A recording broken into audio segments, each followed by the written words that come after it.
This is a Crystal Castle Books recording. Kybalion. A study of the Hermetic philosophy of ancient Egypt and Greece, by 3 initiates. 1908.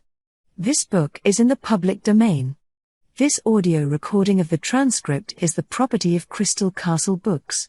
All rights reserved. Please do not duplicate in whole or part, without obtaining prior written permission. The lips of wisdom are closed, except to the ears of understanding. To Hermes Trismegistus, known by the ancient Egyptians as the Great and Master of Masters. Introduction. We take great pleasure in presenting to the attention of students and investigators of the secret doctrines this little work based upon the world-old Hermetic teachings. There has been so little written upon this subject, notwithstanding the countless references to the teachings in the many works upon occultism, that the many earnest searchers after the arcane truths will doubtless welcome the appearance of the present volume. The purpose of this work is not the enunciation of any special philosophy or doctrine, but rather is to give to the students a statement of the truth that will serve to reconcile the many bits of occult knowledge that they may have acquired, but which are apparently opposed to each other and which often serve to discourage and disgust the beginner in the study. Our intent is not to erect a new temple of knowledge, but rather to place in the hands of the student a master key, with which he may open the many inner doors in the temple of mystery through the main portals he has already entered.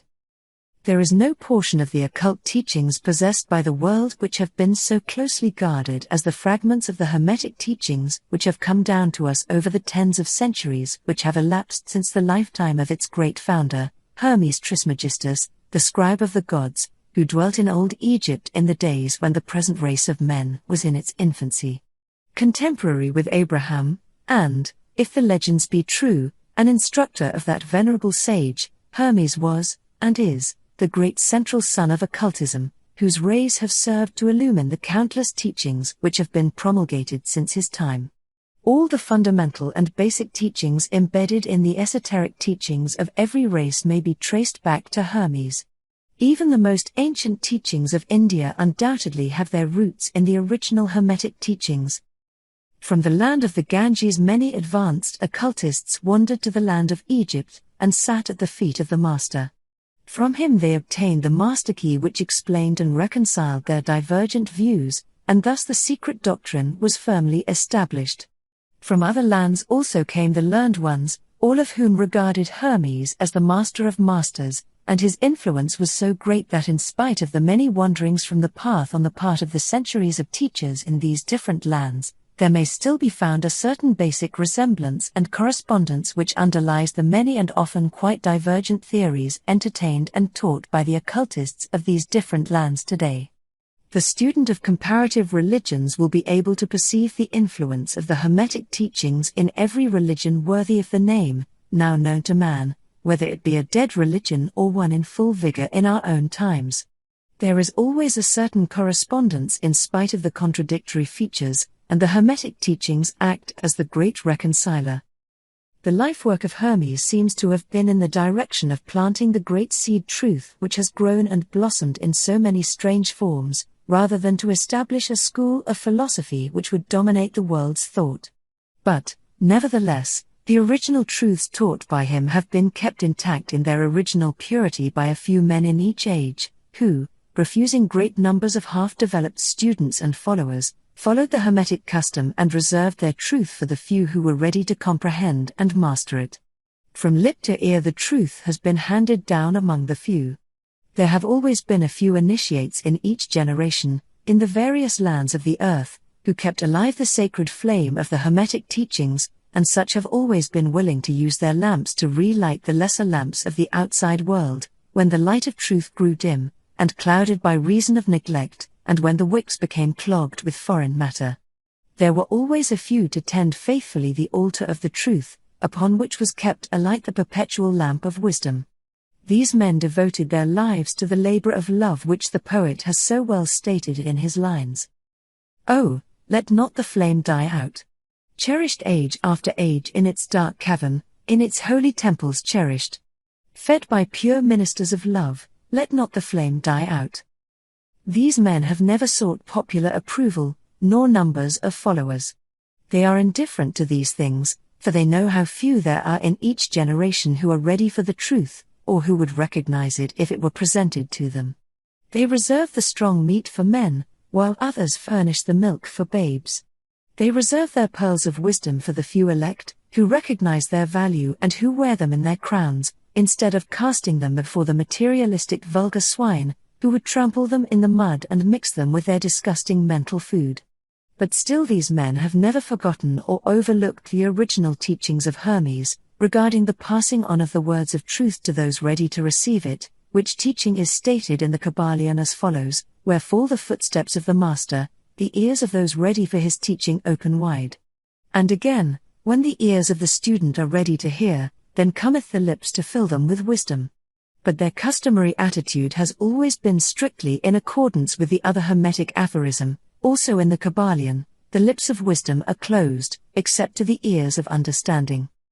There are those who have criticized this attitude of the Hermetists, and who have claimed that they did not manifest the proper spirit in their policy of seclusion and reticence. But a moment's glance back over the pages of history will show the wisdom of the masters, who knew the folly of attempting to teach to the world that which it was neither ready or willing to receive. The Hermetists have never sought to be martyrs, and have, instead, sat silently aside with a pitying smile on their closed lips, while the heathen raged noisily about them in their customary amusement of putting to death and torture the honest but misguided enthusiasts who imagined that they could force upon a race of barbarians the truth capable of being understood only by the elect who had advanced along the path. And the spirit of persecution has not as yet died out in the land. There are certain Hermetic teachings, which, if publicly promulgated, would bring down upon the teachers a great cry of scorn and revilement from the multitude, who would again raise the cry of crucify. Crucify. In this little work we have endeavored to give you an idea of the fundamental teachings of the Kybalion, striving to give you the working principles, leaving you to apply them yourselves, rather than attempting to work out the teaching in detail. If you are a true student, you will be able to work out and apply these principles; if not, then you must develop yourself into one, for otherwise the Hermetic teachings will be as words to you. The Three Initiates. Chapter 1. The Hermetic Philosophy. The lips of wisdom are closed, except to the ears of understanding. The Kybalion. From old Egypt have come the fundamental esoteric and occult teachings which have so strongly influenced the philosophies of all races, nations and peoples, for several thousand years. Egypt, the home of the pyramids and the Sphinx, was the birthplace of the hidden wisdom and mystic teachings. From her secret doctrine all nations have borrowed.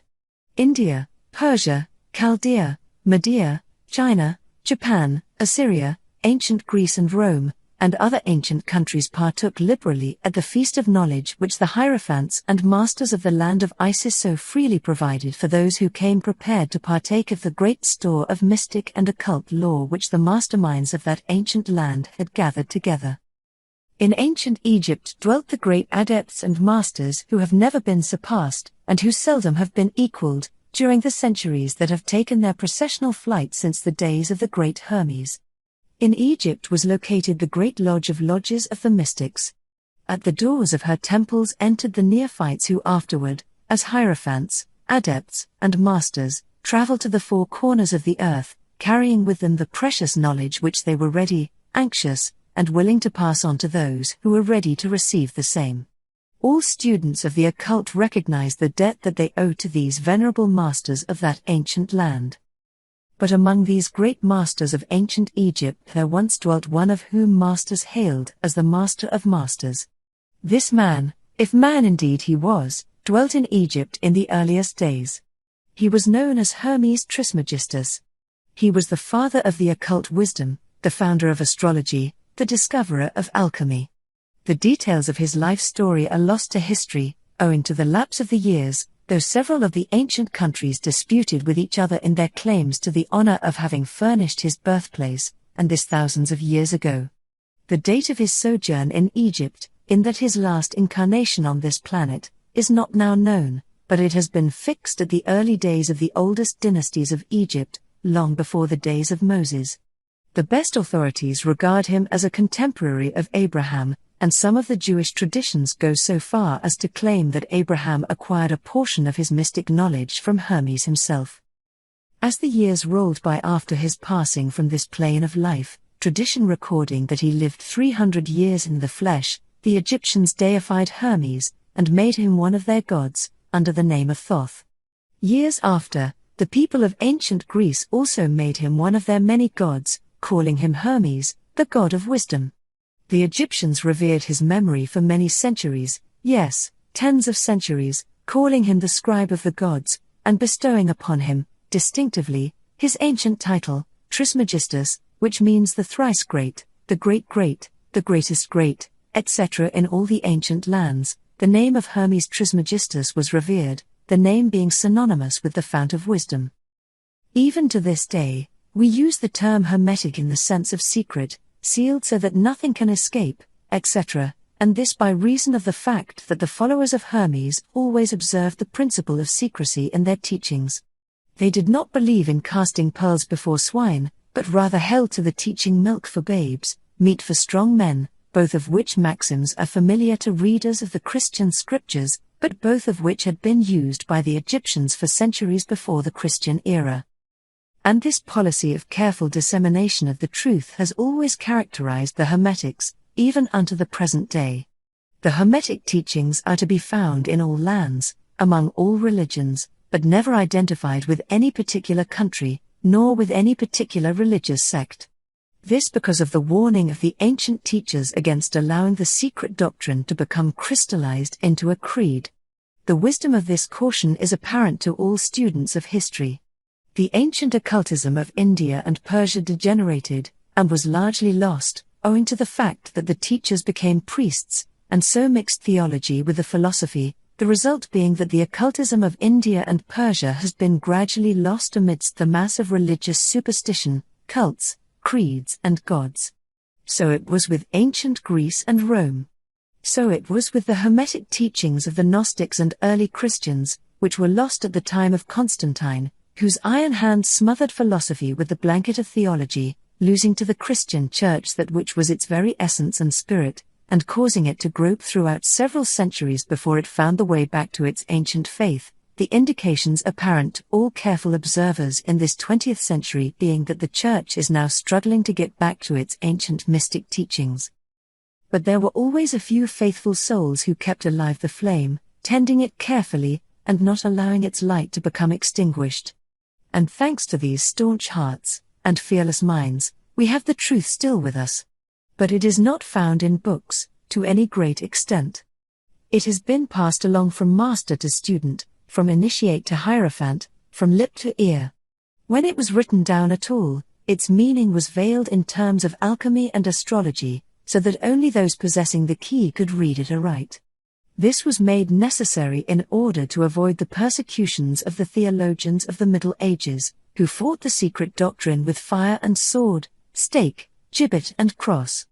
Even to this day there will be found but few reliable books on the Hermetic philosophy, although there are countless references to it in many books written on various phases of occultism. And yet, the Hermetic philosophy is the only master key which will open all the doors of the occult teachings. In the early days, there was a compilation of certain basic Hermetic doctrines, passed on from teacher to student, which was known as the Kybalion, the exact significance and meaning of the term having been lost for several centuries. This teaching, however, is known to many to whom it has descended, from mouth to ear, on and on throughout the centuries. Its precepts have never been written down, or printed, so far as we know. It was merely a collection of maxims, axioms, and precepts, which were non-understandable to outsiders, but which were readily understood by students, after the axioms, maxims, and precepts had been explained and exemplified by the Hermetic initiates to their neophytes. These teachings really constituted the basic principles of the art of Hermetic alchemy, which, contrary to the general belief, dealt in the mastery of mental forces, rather than material elements, the transmutation of one kind of mental vibrations into others, instead of the changing of one kind of metal into another. The legends of the philosopher's stone which would turn base metal into gold was an allegory relating to Hermetic philosophy, readily understood by all students of true Hermeticism. In this little book, of which this is the first lesson, we invite our students to examine into the Hermetic teachings, as set forth in the Kybalion, and as explained by ourselves, humble students of the teachings, who, while bearing the title of initiates, are still students at the feet of Hermes, the Master. We herein give you many of the maxims, axioms and precepts of the Kybalion, accompanied by explanations and illustrations which we deem likely to render the teachings more easily comprehended by the modern student, particularly as the original text is purposely veiled in obscure terms. The original maxims, axioms, and precepts of the Kybalion are printed herein, in quotation marks, the proper credit being given. Our own work is printed in the regular way, in the body of the work. We trust that the many students to whom we now offer this little work will derive as much benefit from the study of its pages as have the many who have gone on before, treading the same path to mastery throughout the centuries that have passed since the times of Hermes Trismegistus, the Master of Masters, the Great. In the words of the Kybalion, where fall the footsteps of the Master, the ears of those ready for his teaching open wide. The Kybalion. When the ears of the student are ready to hear, then cometh the lips to fill them with wisdom. The Kybalion. So that according to the teachings, the passage of this book to those ready for the instruction will attract the attention of such as are prepared to receive the teaching. And, likewise, when the pupil is ready to receive the truth, then will this little book come to him, or her. Such is the law. The Hermetic principle of cause and effect, in its aspect of the law of attraction, will bring lips and ear together, pupil and book in company. So mote it be. Chapter 2. The 7 Hermetic Principles. The principles of truth are 7. He who knows these, understandingly, possesses the magic key before whose touch all the doors of the temple fly open. The Kybalion. The 7 Hermetic Principles, upon which the entire Hermetic philosophy is based, are as follows. 1. The principle of mentalism. 2. The principle of correspondence. 3. The principle of vibration. 4. The principle of polarity. 5. The principle of rhythm. 6. The principle of cause and effect. 7. The principle of gender. These 7 principles will be discussed and explained as we proceed with these lessons. A short explanation of each, however, may as well be given at this point. 1. The principle of mentalism. The all is mind, the universe is mental. The Kybalion. This principle embodies the truth that all is mind. It explains that the all, which is the substantial reality underlying all the outward manifestations and appearances which we know under the terms of the material universe, the phenomena of life, matter, energy, and, in short, all that is apparent to our material senses, is spirit, which in itself is unknowable and undefinable, but which may be considered and thought of as an universal, infinite, living mind. It also explains that all the phenomenal world or universe is simply a mental creation of the all, subject to the laws of created things, and that the universe, as a whole, and in its parts or units, has its existence in the mind of the all, in which mind we live and move and have our being. This principle, by establishing the mental nature of the universe, easily explains all of the varied mental and psychic phenomena that occupy such a large portion of the public attention, and which, without such explanation, are non-understandable and defy scientific treatment. An understanding of this great Hermetic principle of mentalism enables the individual to readily grasp the laws of the mental universe, and to apply the same to his well-being and advancement. The Hermetic student is enabled to apply intelligently the great mental laws, instead of using them in a haphazard manner. With the master key in his possession, the student may unlock the many doors of the mental and psychic temple of knowledge, and enter the same freely and intelligently. This principle explains the true nature of energy, power, and matter, and why and how all these are subordinate to the mastery of mind.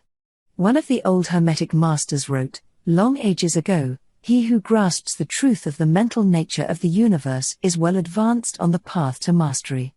And these words are as true today as at the time they were first written. Without this master key, mastery is impossible, and the student knocks in vain at the many doors of the temple. 2. The principle of correspondence. As above, so below, as below, so above. The Kybalion. This principle embodies the truth that there is always a correspondence between the laws and phenomena of the various planes of being and life. The old Hermetic axiom ran in these words, as above, so below, as below, so above. And the grasping of this principle gives one the means of solving many a dark paradox and hidden secret of nature. There are planes beyond our knowing, but when we apply the principle of correspondence to them, we are able to understand much that would otherwise be unknowable to us. This principle is of universal application and manifestation, on the various planes of the material, mental, and spiritual universe. It is an universal law. The ancient Hermetists considered this principle as one of the most important mental instruments by which man was able to pry aside the obstacles which hid from view the unknown. Its use even tore aside the veil of Isis to the extent that a glimpse of the face of the goddess might be caught. Just as a knowledge of the principles of geometry enables man to measure distant suns and their movements, while seated in his observatory, so a knowledge of the principle of correspondence enables man to reason intelligently from the known to the unknown. Studying the monad, he understands the archangel. 3. The principle of vibration. Nothing rests, everything moves, everything vibrates. The Kybalion. This principle embodies the truth that everything is in motion, everything vibrates, nothing is at rest, facts which modern science endorses, and which each new scientific discovery tends to verify. And yet this Hermetic principle was enunciated thousands of years ago, by the masters of ancient Egypt.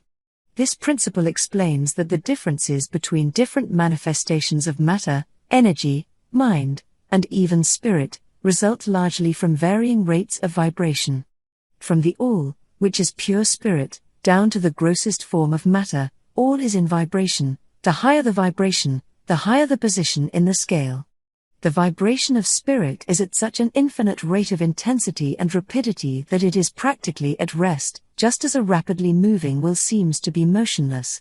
And at the other end of the scale, there are gross forms of matter whose vibrations are so low as to seem at rest.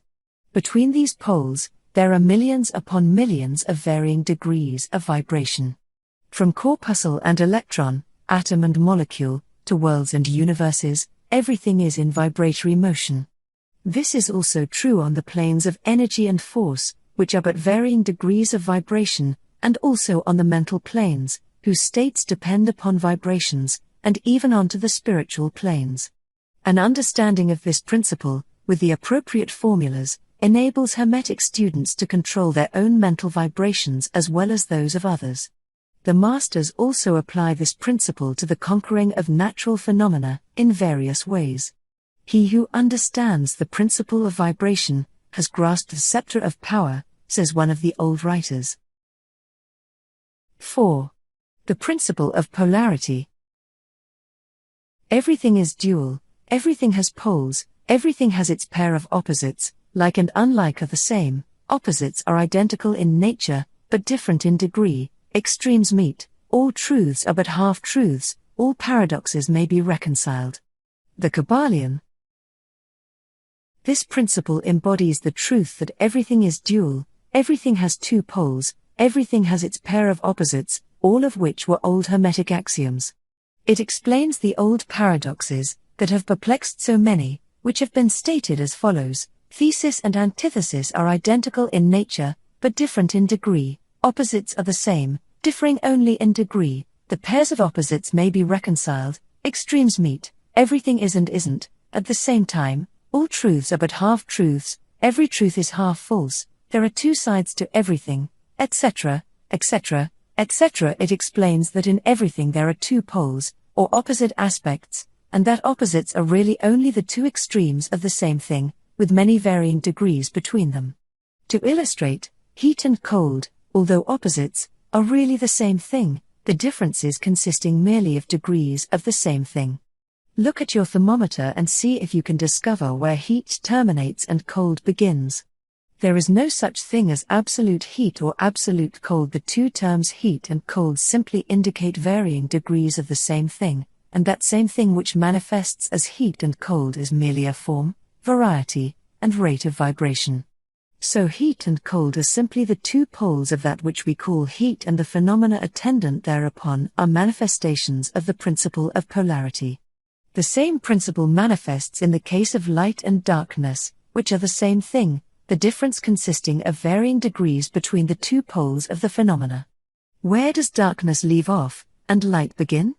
What is the difference between large and small? Between hard and soft? Between black and white? Between sharp and dull? Between noise and quiet? Between high and low? Between positive and negative? The principle of polarity explains these paradoxes, and no other principle can supersede it. The same principle operates on the mental plane. Let us take a radical and extreme example, that of love and hate, two mental states apparently totally different. And yet there are degrees of hate and degrees of love, and a middle point in which we use the terms like or dislike, which shade into each other so gradually that sometimes we are at a loss to know whether we like or dislike, or neither. And all are simply degrees of the same thing, as you will see if you will but think a moment. And, more than this, and considered of more importance by the Hermetists, it is possible to change the vibrations of hate to the vibrations of love, in one's own mind, and in the minds of others.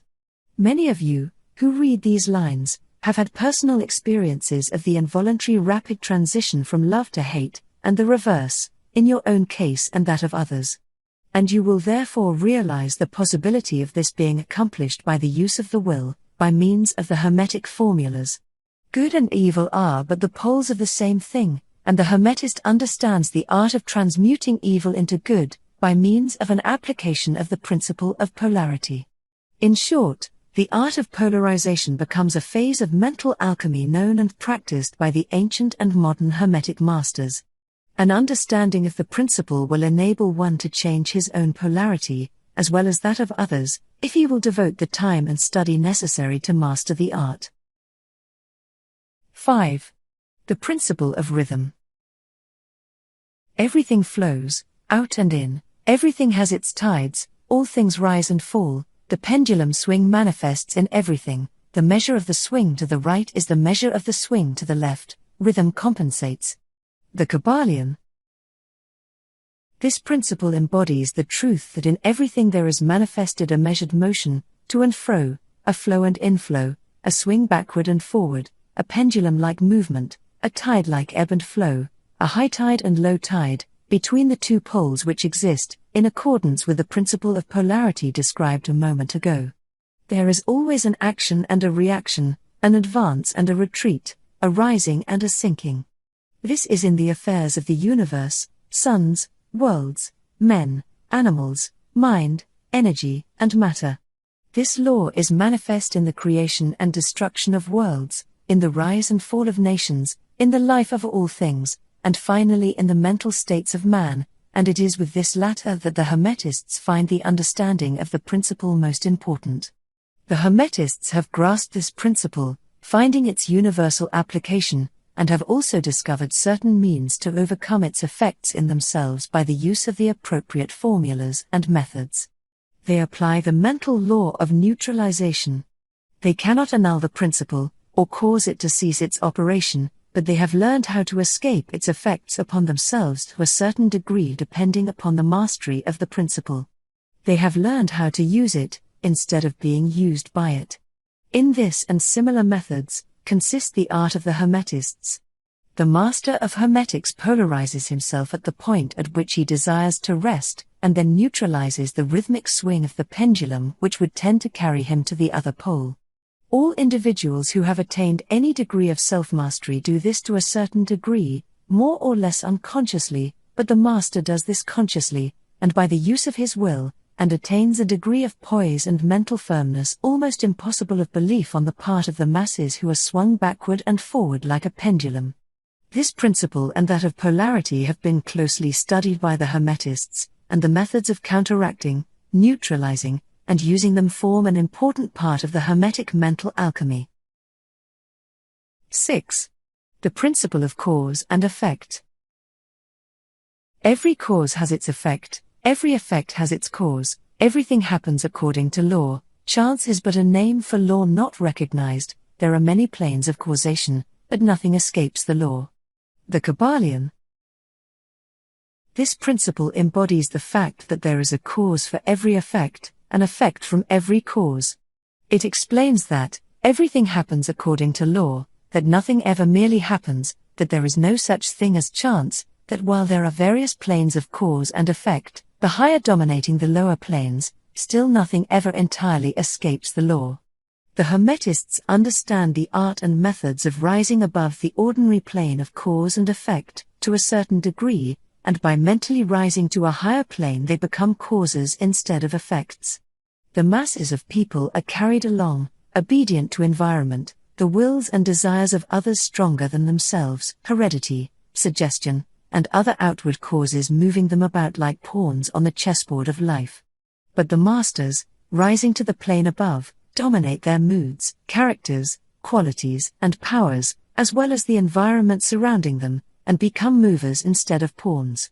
They help to play the game of life, instead of being played and moved about by other wills and environment. They use the principle instead of being its tools. The masters obey the causation of the higher planes, but they help to exile on their own plane.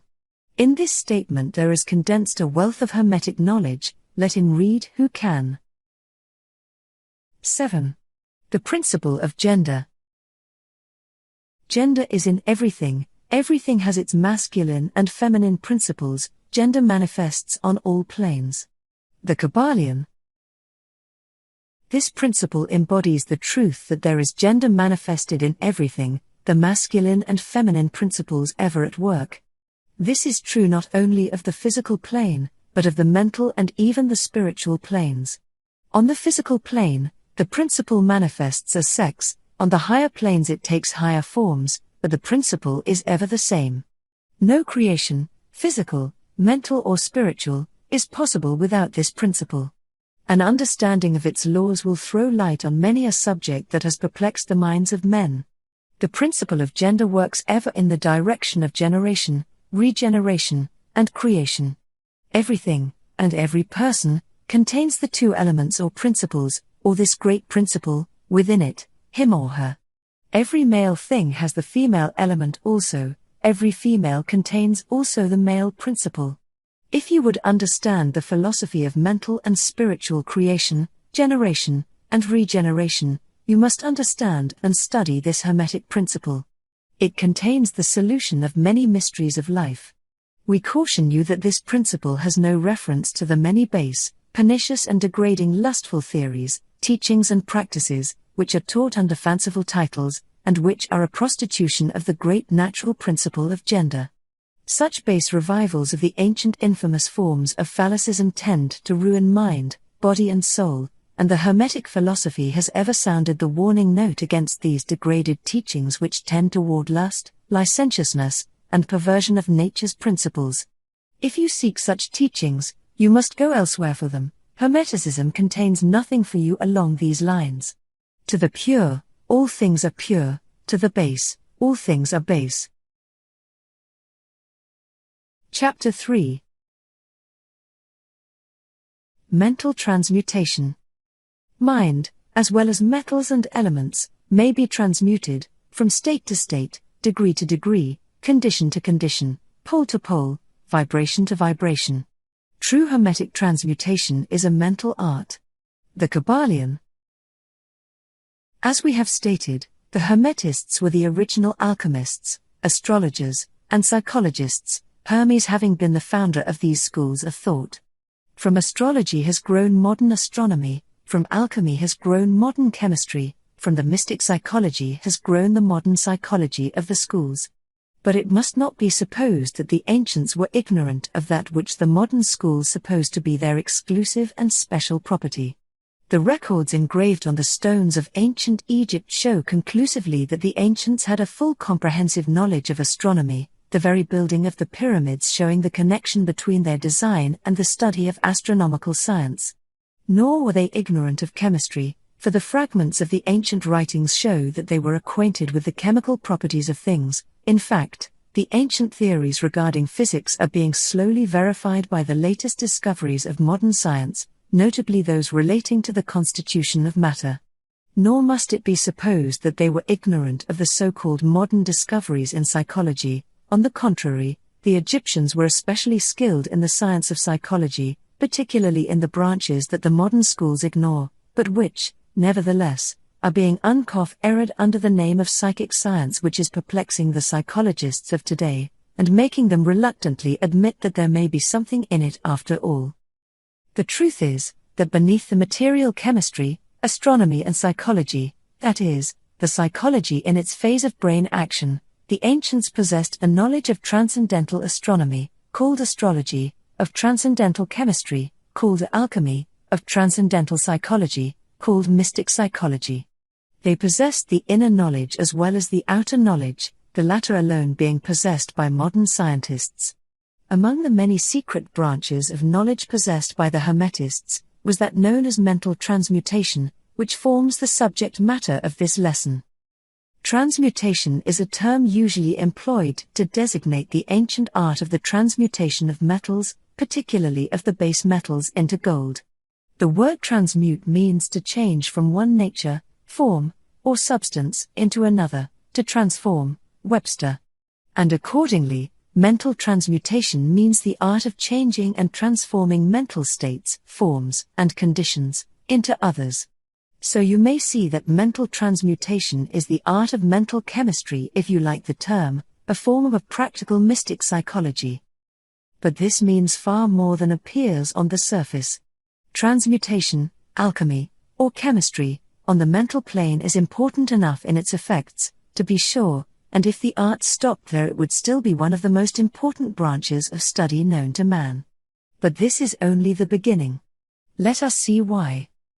The first of the 7 Hermetic principles is the principle of mentalism, the axiom of which is the all is mind, the universe is mental, which means that the underlying reality of the universe is mind plus, and the universe itself is mental, that is, existing in the mind of the all.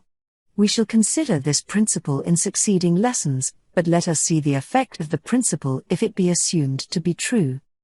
If the universal is mental in its nature, then mental transmutation must be the art of changing the conditions of the universe, along the lines of matter, force, and mind. So you see, therefore, that mental transmutation is really the magic of which the ancient writers had so much to say in their mystical works, and about which they gave so few practical instructions. If all be mental, then the art which enables one to transmute mental conditions must render the master the controller of material conditions as well as those ordinarily called mental. As a matter of fact, none but advanced mental alchemists have been able to attain the degree of power necessary to control the grosser physical conditions, such as the control of the elements of nature, the production or cessation of tempests, the production and cessation of earthquakes and other great physical phenomena. But that such men have existed, and do exist today, is a matter of earnest belief to all advanced occultists of all schools. That the masters exist, and have these powers, the best teachers assure their students, having had experiences which justify them in such belief and statements. These masters do not make public exhibitions of their powers, but seek seclusion from the crowds of men, in order to better work their way along the path of attainment. We mention their existence, at this point, merely to call your attention to the fact that their power is entirely mental, and operates along the lines of the higher mental transmutation, under the Hermetic principle of mentalism. The universe is mental, the Kybalion. But students and Hermetists of lesser degree than masters, the initiates and teachers, are able to freely work along the mental plane, in mental transmutation. In fact, all that we call psychic phenomena, mental influence, mental science, new thought phenomena, etc., operates along the same general lines, for there is but one principle involved, no matter by what name the phenomena be called.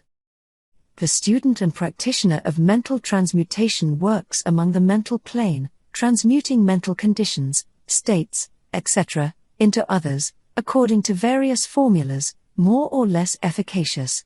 The various treatments, affirmations, denials, etc., of the schools of mental science are but formulas, often quite imperfect and unscientific, of the Hermetic art. The majority of modern practitioners are quite ignorant compared to the ancient masters, for they lacked the fundamental knowledge upon which the work is based. Not only may the mental states, etc., of oneself be changed or transmuted by Hermetic methods, but also the states of others may be, and are, constantly transmuted in the same way, usually unconsciously, but often consciously by some understanding the laws and principles, in cases where the people affected are not informed of the principles of self-protection.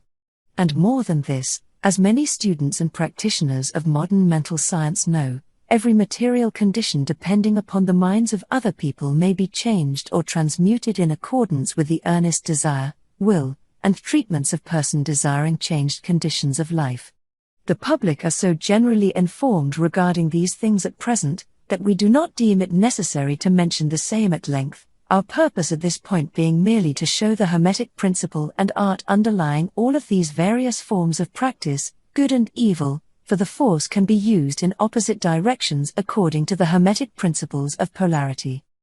In this little book we shall state the basic principles of mental transmutation, that all who read may grasp the underlying principles, and thus possess the master key that will unlock the many doors of the principle of polarity. We shall now proceed to a consideration of the first of the Hermetic 7 principles, the principle of mentalism, in which is explained the truth that the all is mind, the universe is mental, in the words of the Kybalion. We ask the close attention and careful study of this great principle, on the part of our students, for it is really the basic principle of the whole Hermetic philosophy, and of the Hermetic art of mental transmutation. Chapter 4. The All. Under, and back of, the universe of time, space, and change, is ever to be found the substantial reality, the fundamental truth. The Kybalion. Substance means that which underlies all outward manifestations, the essence, the essential reality, the thing in itself, etc. Substantial means, actually existing, being the essential element, being real, etc. Reality means, the state of being real, true, enduring, valid, fixed, permanent, actual, etc. Under and behind all outward appearances or manifestations, there must always be a substantial reality. This is the law. Man, considering the universe, of which he is a unit, sees nothing but change in matter, forces, and mental states.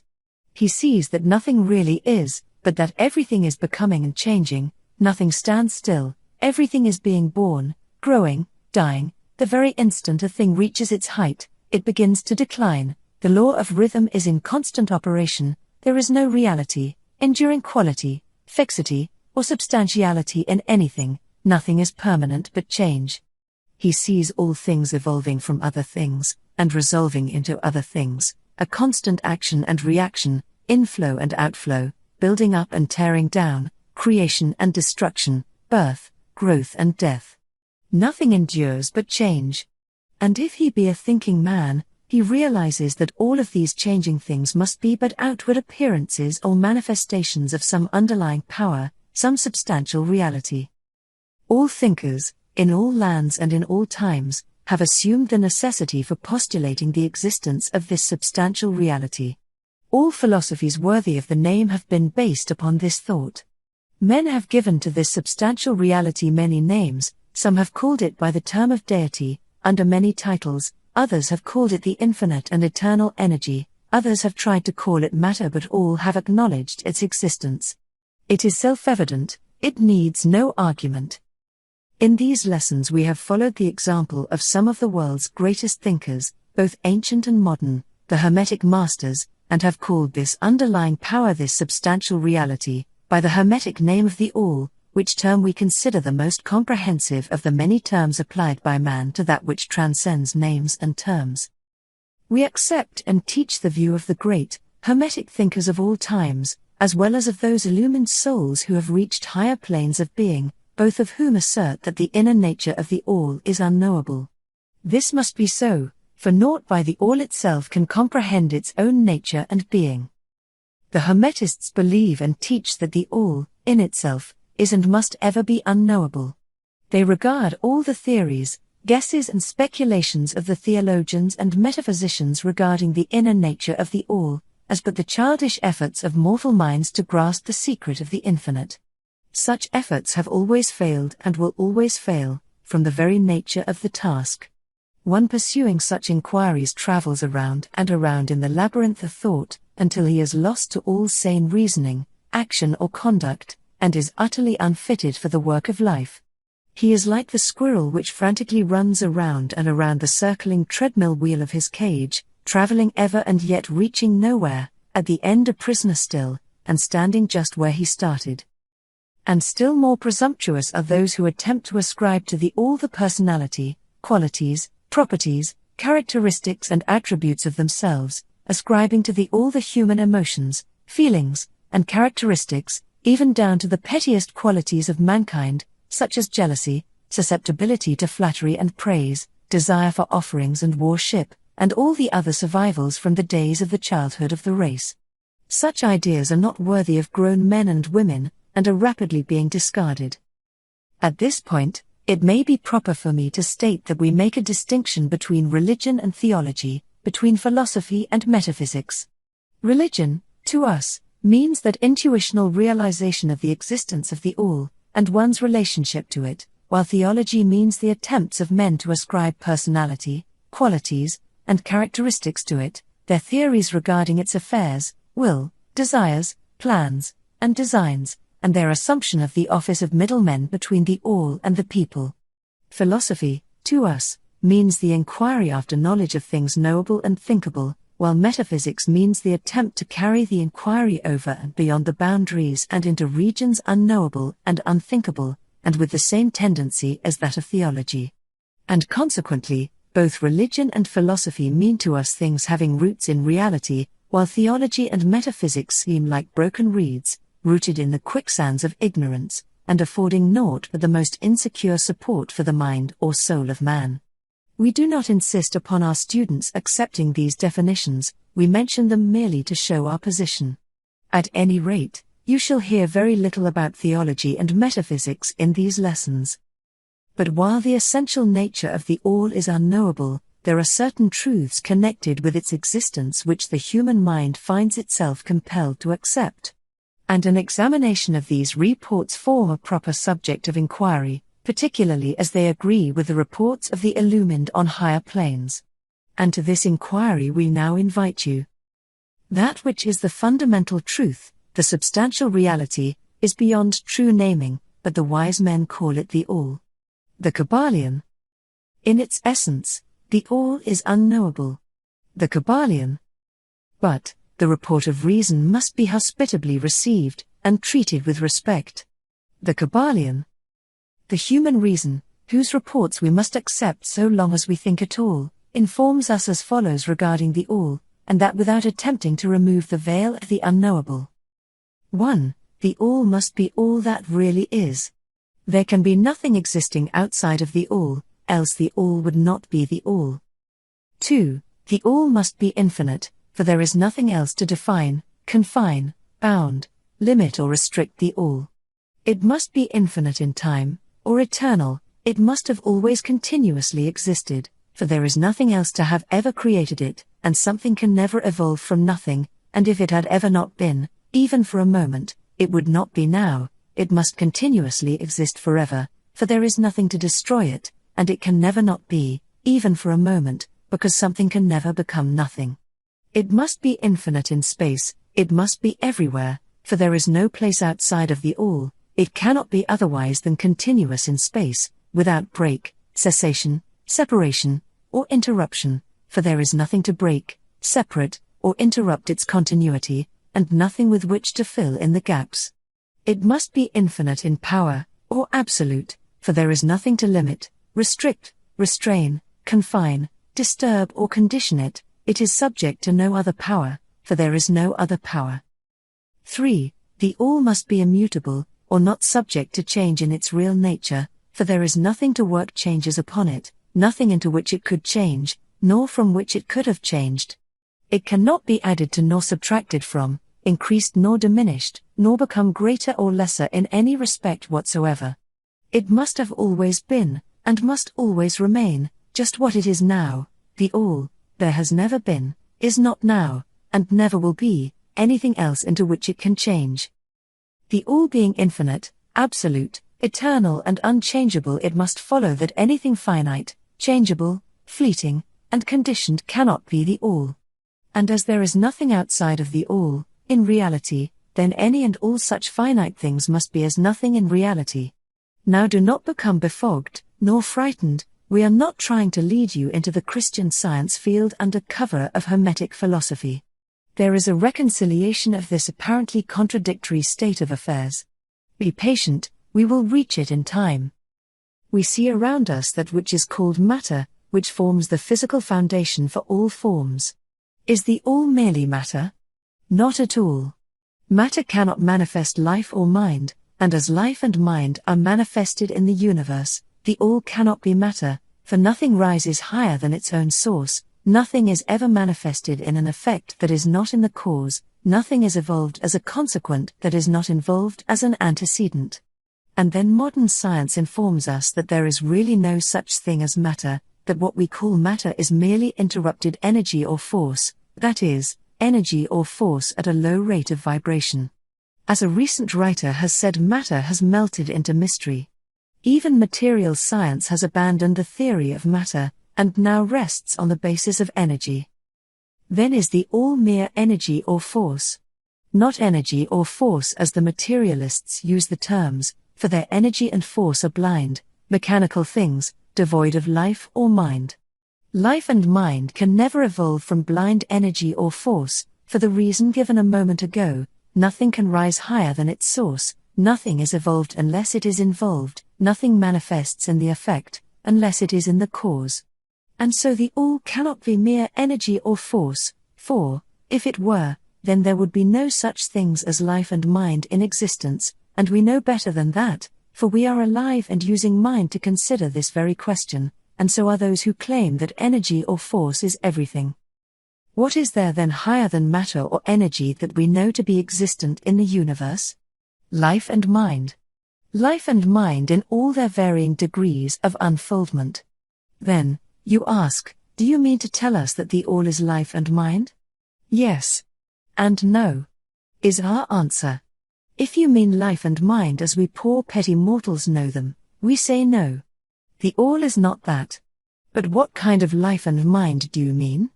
You ask. The answer is living mind, as far above that which mortals know by those words, as life and mind are higher than mechanical forces, or matter, infinite living mind as compared to finite life and mind. We mean that which the illumined souls mean when they reverently pronounce the word, spirit. The all is infinite living mind, the illumined call it spirit. Chapter 5. The mental universe. The universe is mental, held in the mind of the all. The Kybalion. The all is spirit. But what is spirit? This question cannot be answered, for the reason that its definition is practically that of the all, which cannot be explained or defined. Spirit is simply a name that men give to the highest conception of infinite living mind. It means the real essence, it means living mind, as much superior to life and mind as we know them, as the latter are superior to mechanical energy and matter. Spirit transcends our understanding, and we use the term merely that we may think or speak of the all. For the purposes of thought and understanding, we are justified in thinking of spirit as infinite living mind, at the same time acknowledging that we cannot fully understand it. We must either do this or stop thinking of the matter at all. Let us now proceed to a consideration of the nature of the universe, as a whole and in its parts. What is the universe? We have seen that there can be nothing outside of the All. Then is the universe the All? No, this cannot be, because the universe seems to be made up of many, and is constantly changing, and in other ways it does not measure up to the ideas that we are compelled to accept regarding the All, as stated in our last lesson. Then if the universe be not the All, then it must be nothing, such is the inevitable conclusion of the mind at first thought. But this will not satisfy the question, for we are sensible of the existence of the universe. Then if the universe is neither the All, nor nothing, what can it be? Let us examine this question. If the universe exists at all, or seems to exist, it must proceed in some way from the All, it must be a creation of the All. But as something can never come from nothing, from what could the All have created it? Some philosophers have answered this question by saying that the All created the universe from itself, that is, from the being and substance of the All. But this will not do, for the All cannot be subtracted from, nor divided, as we have seen, and then again if this be so, would not each particle in the universe be aware of its being the All could not lose its knowledge of itself, nor actually become an atom or blind force, or lowly living thing. Some men, indeed, realizing that the All is indeed All, and also recognizing that they, the men, existed, have jumped to the conclusion that they and the All were identical, and they have filled the air with shouts of "I am God," to the amusement of the multitude and the sorrow of sages. The claim of the corpuscle that, "I am man," would be modest in comparison. But, what indeed is the universe, if it be not the All, not yet created by the All having separated itself into fragments? What else can it be? Of what else can it be made? This is the great question. Let us examine it carefully. We find here that the principle of correspondence, see lesson I, comes to our aid here. The old Hermetic axiom, as above so below, may be pressed into service at this point. Let us endeavor to get a glimpse of the workings on higher planes by examining those on our own. The principle of correspondence must apply to this as well as to other problems. Let us see. On his own plane of being, how does man create? Well, first, he may create by making something out of outside materials. But this will not do, for there are no materials outside of the All with which it may create. Well, then, secondly, man procreates or reproduces his kind by the process of begetting, which is self-multiplication accomplished by transferring a portion of his substance to his offspring. But this will not do, because the All cannot transfer or subtract a portion of itself, nor can it reproduce or multiply itself. In the first place there would be a taking away, and in the second case a multiplication or addition to the All, both thoughts being an absurdity. Is there no third way in which man creates? Yes, there is. He creates mentally. And in so doing he uses no outside materials, nor does he reproduce himself, and yet his spirit pervades the mental creation. Following the principle of correspondence, we are justified in considering that the All creates the universe mentally, in a manner akin to the process whereby man creates mental images. And, here is where the report of reason tallies precisely with the report of the illumined, as shown by their teachings and writings. Such are the teachings of the wise men. Such was the teaching of Hermes. The All can create in no other way except mentally, without either using material, and there is none to use, or else reproducing itself, which is also impossible. There is no escape from this conclusion of the reason, which, as we have said, agrees with the highest teachings of the illumined. Just as you, student, may create a universe of your own in your mentality, so does the All create universes in its own mentality. But your universe is the mental creation of a finite mind, whereas that of the All is the creation of an infinite. The two are similar in kind, but infinitely different in degree.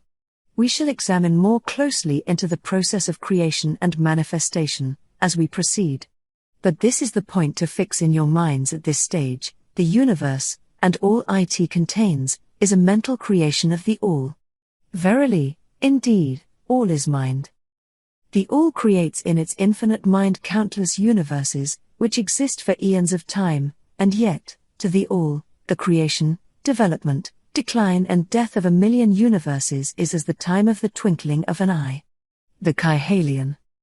The infinite mind of the All is the womb of universes. The Kybalion. The principle of gender, see Lesson I and other lessons to follow, is manifested on all planes of life, material, mental and spiritual. But, as we have said before, gender does not mean sex. Sex is merely a material manifestation of gender. Gender means relating to generation or creation, and wherever anything is generated or created, on any plane, the principle of gender must be manifested. And this is true even in the creation of universes. Now do not jump to the conclusion that we are teaching that there is a male and female God, or creator. That idea is merely a distortion of the ancient teachings on the subject. The true teaching is that the All, in itself, is above gender, as it is above every other law, including those of time and space. It is the law, from which the laws proceed, and it is not subject to them. But when the All manifests on the plane of generation or creation, then it acts according to law and principle, for it is moving on a lower plane of being. And consequently it manifests the principle of gender, in its masculine and feminine aspects, on the mental plane, of course. This idea may seem startling to some of you who hear it for the first time, but you have all really passively accepted it in your everyday conceptions. You speak of the fatherhood of God, and the motherhood of nature, of God, the Divine Father, and nature the universal mother, and have thus instinctively acknowledged the principle of gender in the universe. Is this not so? But, the Hermetic teaching does not imply a real duality. The All is one, the two aspects are merely aspects of manifestation. The teaching is that the masculine principle manifested by the All stands, in a way, apart from the actual mental creation of the universe. It projects its will toward the feminine principle, which may be called nature, whereupon the latter begins the actual work of the evolution of the universe, from simple centers of activity onto man, and then on and on still higher, all according to well-established and firmly enforced laws of nature. If you prefer the old figures of thought, you may think of the masculine principle as God, the Father, and of the feminine principle as nature, the universal mother, from whose womb all things have been born. This is more than a mere poetic figure of speech, it is an idea of the actual process of the creation of the universe. But always remember that the All is but one, and that in its infinite mind the universe is generated, created and exists. It may help you to get the proper idea, if you will apply the law of correspondence to yourself, and your own mind. You know that the part of you which you call I, in a sense, stands apart and witnesses the creation of mental images in your own mind. The part of your mind in which the mental generation is accomplished may be called the me in distinction from the I which stands apart and witnesses and examines the thoughts, ideas and images of the me. As above, so below, remember, and the phenomena of one plane may be employed to solve the riddles of higher or lower planes. Is it any wonder that you, the child, feel that instinctive reverence for the All, which feeling we call religion, that respect and reverence for the Father mind? Is it any wonder that, when you consider the works and wonders of nature, you are overcome with a mighty feeling which has its roots away down in your inmost being? It is the mother mind that you are pressing close up to, like a babe to the breast. Do not make the mistake of supposing that the little world you see around you, the earth, which is a mere grain of dust in the universe, is the universe itself. There are millions on millions of such worlds, and greater. And there are millions of such universes in existence within the infinite mind of the All. And even in our own little solar system there are regions and planes of life far higher than ours, and beings compared to which we earthbound mortals are as the slimy life forms that dwell on the ocean's bed when compared to man. There are beings with powers and attributes higher than man has ever dreamed of the gods possessing. And yet these beings were once as you, and still lower, and you will be even as they, and still higher, in time, for such is the destiny of man as reported by the illumined. And death is not real, even in the relative sense, it is but birth to a new life, and you shall go on, and on, and on, higher and still higher planes of life, for eons upon eons of time. The universe is your home, and you shall explore its farthest recesses before the end of time. You are dwelling in the infinite mind of the All, and your possibilities and opportunities are infinite, both in time and space. And at the end of the grand cycle of eons, when the all shall draw back into itself all of its creations, you will go gladly, for you will then be able to know the whole truth of being at one with the all. Such is the report of the illumined, those who have advanced well along the path. And, in the meantime, rest calm and serene, you are safe and protected by the infinite power of the Father-Mother mind. Within the Father-Mother mind, mortal children are at home. The Kybalion. There is not one who is fatherless, nor motherless in the universe. The Kybalion.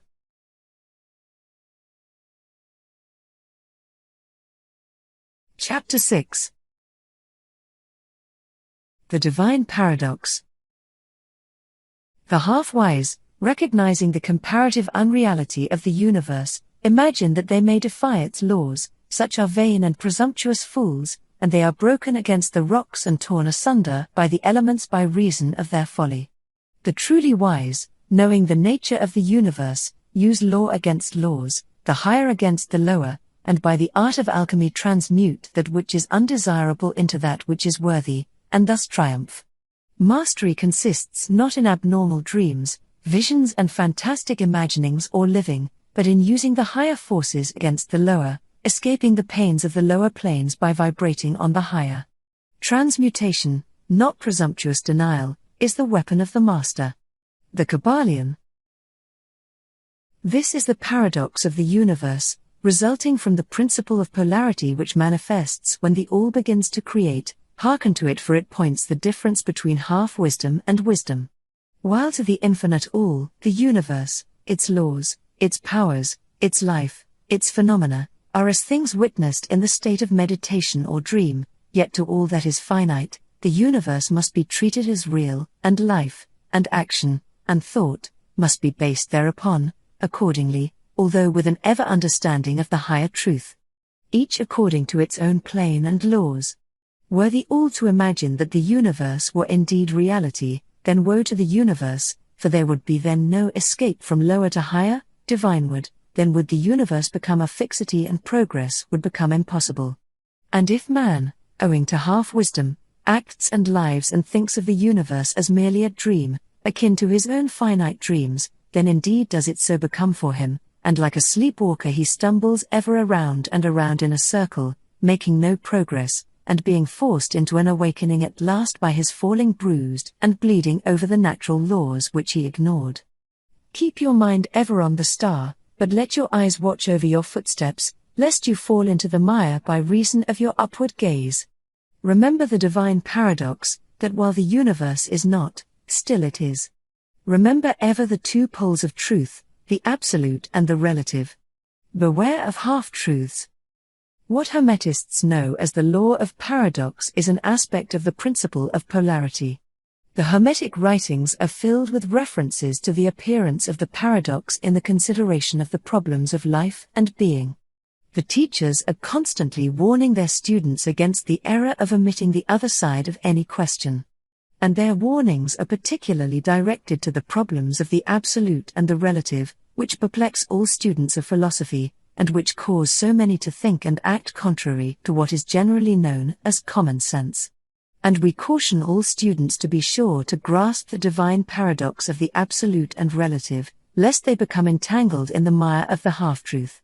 With this in view, this particular lesson has been written. Read it carefully.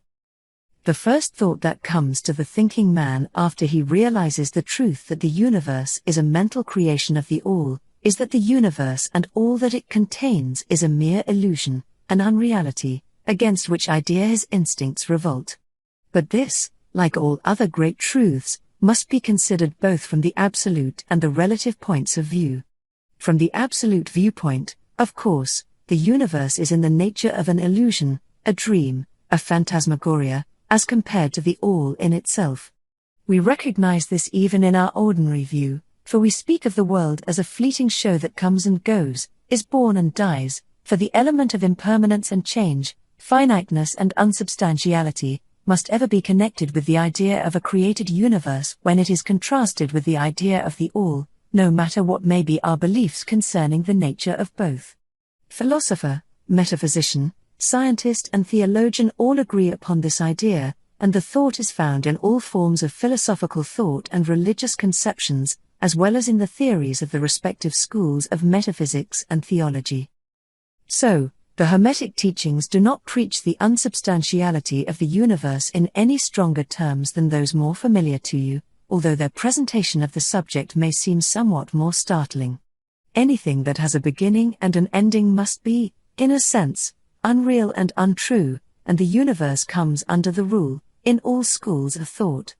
From the absolute point of view, there is nothing real except the all, no matter what terms we may use in thinking of, or discussing the subject. Whether the universe be created of matter, or whether it be a mental creation in the mind of the all, it is unsubstantial, non-enduring, a thing of time, space and change. We want you to realize this fact thoroughly, before you pass judgment on the Hermetic conception of the mental nature of the universe. Think over any and all of the other conceptions, and see whether this be not true of them. But the absolute point of view shows merely one side of the picture, the other side is the relative one. Absolute truth has been defined as things as the mind of God knows them, while relative truth is things as the highest reason of man understands them. And so while to the all the universe must be unreal and illusionary, a mere dream or result of meditation, nevertheless, to the finite minds forming a part of that universe, and viewing it through mortal faculties, the universe is very real indeed, and must be so considered. In recognizing the absolute view, we must not make the mistake of ignoring or denying the facts and phenomena of the universe as they present themselves to our mortal faculties. We are not the all, remember. To take familiar illustrations, we all recognize the fact that matter exists to our senses. We will fare badly if we do not.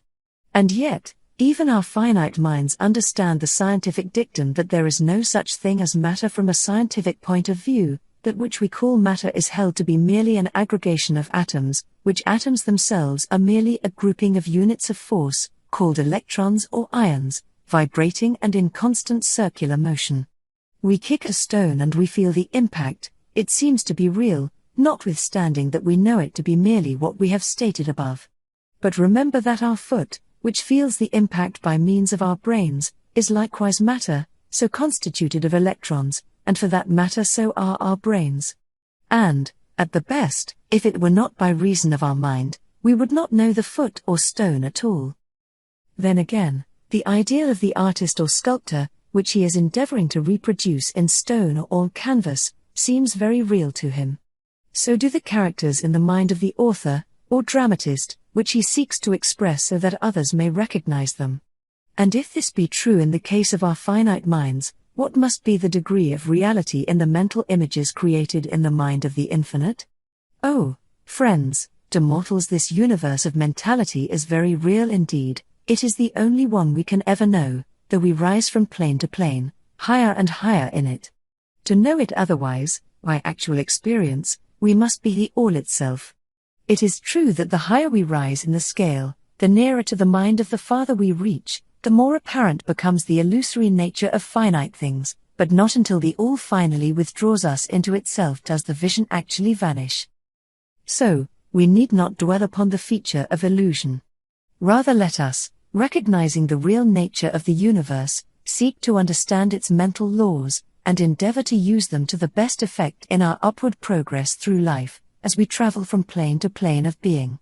The laws of the universe are none the less iron laws because of the mental nature. All, except the all, are bound by them. What is in the infinite mind of the all is real in a degree second only to that reality itself which is vested in the nature of the all. So, do not feel insecure or afraid, we are all held firmly in the infinite mind of the all, and there is naught to hurt us or for us to fear. There is no power outside of the all to affect us. So we may rest calm and secure. There is a world of comfort and security in this realization when once attained. Then calm and peaceful do we sleep, rocked in the cradle of the deep, resting safely on the bosom of the ocean of infinite mind, which is the all. In the all, indeed, do we live and move and have our being. Matter is none the less matter to us, while we dwell on the plane of matter, although we know it to be merely an aggregation of electrons, or particles of force, vibrating rapidly and gyrating around each other in the formations of atoms, the atoms in turn vibrating and gyrating, forming molecules, which latter in turn form larger masses of matter. Nor does matter become less matter, when we follow the inquiry still further, and learn from the Hermetic teachings, that the force of which the electrons are but units is merely a manifestation of the mind of the All, and like all else in the universe is purely mental in its nature.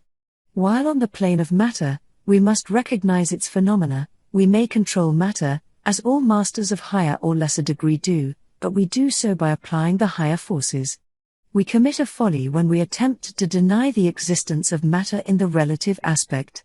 We may deny its mastery over us, and rightly so, but we should not attempt to ignore it in its relative aspect, at least so long as we dwell upon its plane.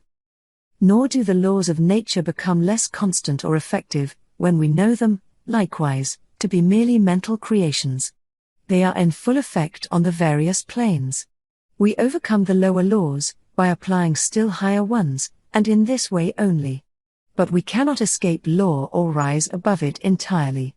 Nothing but the All can escape law, and that because the All is law itself, from which all laws emerge. The most advanced masters may acquire the powers usually attributed to the gods of men, and there are countless ranks of being, in the great hierarchy of life, whose being and power transcends even that of the highest masters among men to a degree unthinkable by mortals, but even the highest master, and the highest being, must bow to the law, and be as nothing in the eye of the All. So that if even these highest beings, whose powers exceed even those attributed by men to their gods, if even these are bound by and are subservient to law, then imagine the presumption of mortal man, of our race and grade, when he dares to consider the laws of nature as unreal, visionary and illusory, because he happens to be able to grasp the truth that the laws are mental in nature, and simply mental creations of the All. Those laws which the All intends to be governing laws are not to be defied or argued away. So long as the universe endures, will they endure, for the universe exists by virtue of these laws which form its framework and which hold it together. The Hermetic principle of mentalism, while explaining the true nature of the universe upon the principle that all is mental, does not change the scientific conceptions of the universe, life, or evolution. In fact, science merely corroborates the Hermetic teachings. The latter merely teaches that the nature of the universe is mental, while modern science has taught that it is material, or, of late, that it is energy at the last analysis. The Hermetic teachings have no fault to find with Herbert Spencer's basic principle, which postulates the existence of an infinite and eternal energy, from which all things proceed. In fact, the Hermetics recognize in Spencer's philosophy the highest outside statement of the workings of the natural laws that have ever been promulgated, and they believe Spencer to have been a reincarnation of an ancient philosopher who dwelt in ancient Egypt thousands of years ago, and who later incarnated as Heraclitus, the Grecian philosopher who lived b.c. 500. And they regard his statement of the infinite and eternal energy as directly in the line of the Hermetic teachings, always with the addition of their own doctrine that his energy is the energy of the mind of the All. With the master key of the Hermetic philosophy, the student of Spencer will be able to unlock many doors of the inner philosophical conceptions of the great English philosopher, whose work shows the results of the preparation of his previous incarnations. His teachings regarding evolution and rhythm are in almost perfect agreement with the Hermetic teachings regarding the principle of rhythm. So, the student of Hermetics need not lay aside any of his cherished scientific views regarding the universe. All he is asked to do is to grasp the underlying principle of the All is mind, the universe is mental, held in the mind of the All. He will find that the other 6 of the 7 principles will fit into his scientific knowledge, and will serve to bring out obscure points and to throw light in dark corners. This is not to be wondered at, when we realize the influence of the Hermetic thought on the early philosophers of Greece, upon whose foundations of thought the theories of modern science largely rest. The acceptance of the first Hermetic principle, mentalism, is the only great point of difference between modern science and Hermetic students, and science is gradually moving toward the Hermetic position in its groping in the dark for a way out of the labyrinth into which it has wandered in its search for reality. The purpose of this lesson is to impress upon the minds of our students the fact that, to all intents and purposes, the universe and its laws, and its phenomena, are just as real, so far as man is concerned, as they would be under the hypotheses of materialism or energism. Under any hypothesis, the universe in its outer aspect is changing, ever-flowing, and transitory, and therefore devoid of substantiality and reality. But, note the other pole of the truth, under any of the same hypotheses, we are compelled to act and live as if the fleeting things were real and substantial. With this difference, always, between the various hypotheses, that under the old views mental power was ignored as a natural force, while under mentalism it becomes the greatest natural force. And this one difference revolutionizes life, to those who understand the principle and its resulting laws and practice. So, finally, students all, grasp the advantage of mentalism, and learn to know, use and apply the laws resulting therefrom. But do not yield to the temptation which, as the Kybalion states, overcomes the half-wise and which causes them to be hypnotized by the apparent unreality of things, the consequence being that they wander about like dream people dwelling in a world of dreams, ignoring the practical work and life of man, the end being that they are broken against the rocks and torn asunder by the elements, by reason of their folly. Rather follow the example of the wise, which the same authority states, use law against laws, the higher against the lower, and by the art of alchemy transmute that which is undesirable into that which is worthy, and thus triumph. Following the authority, let us avoid the half-wisdom, which is folly, which ignores the truth that mastery consists not in abnormal dreams, visions, and fantastic imaginings or living, but in using the higher forces against the lower, escaping the pains of the lower planes by vibrating on the higher. Remember always, student, that transmutation, not presumptuous denial, is the weapon of the master. The above quotations are from the Kybalion, and are worthy of being committed to memory by the student. We do not live in a world of dreams, but in an universe which, while relative, is real so far as our lives and actions are concerned. Our business in the universe is not to deny its existence, but to live, using the laws to rise from lower to higher, living on, doing the best that we can under the circumstances arising each day, and living, so far as is possible, to our highest ideas and ideals.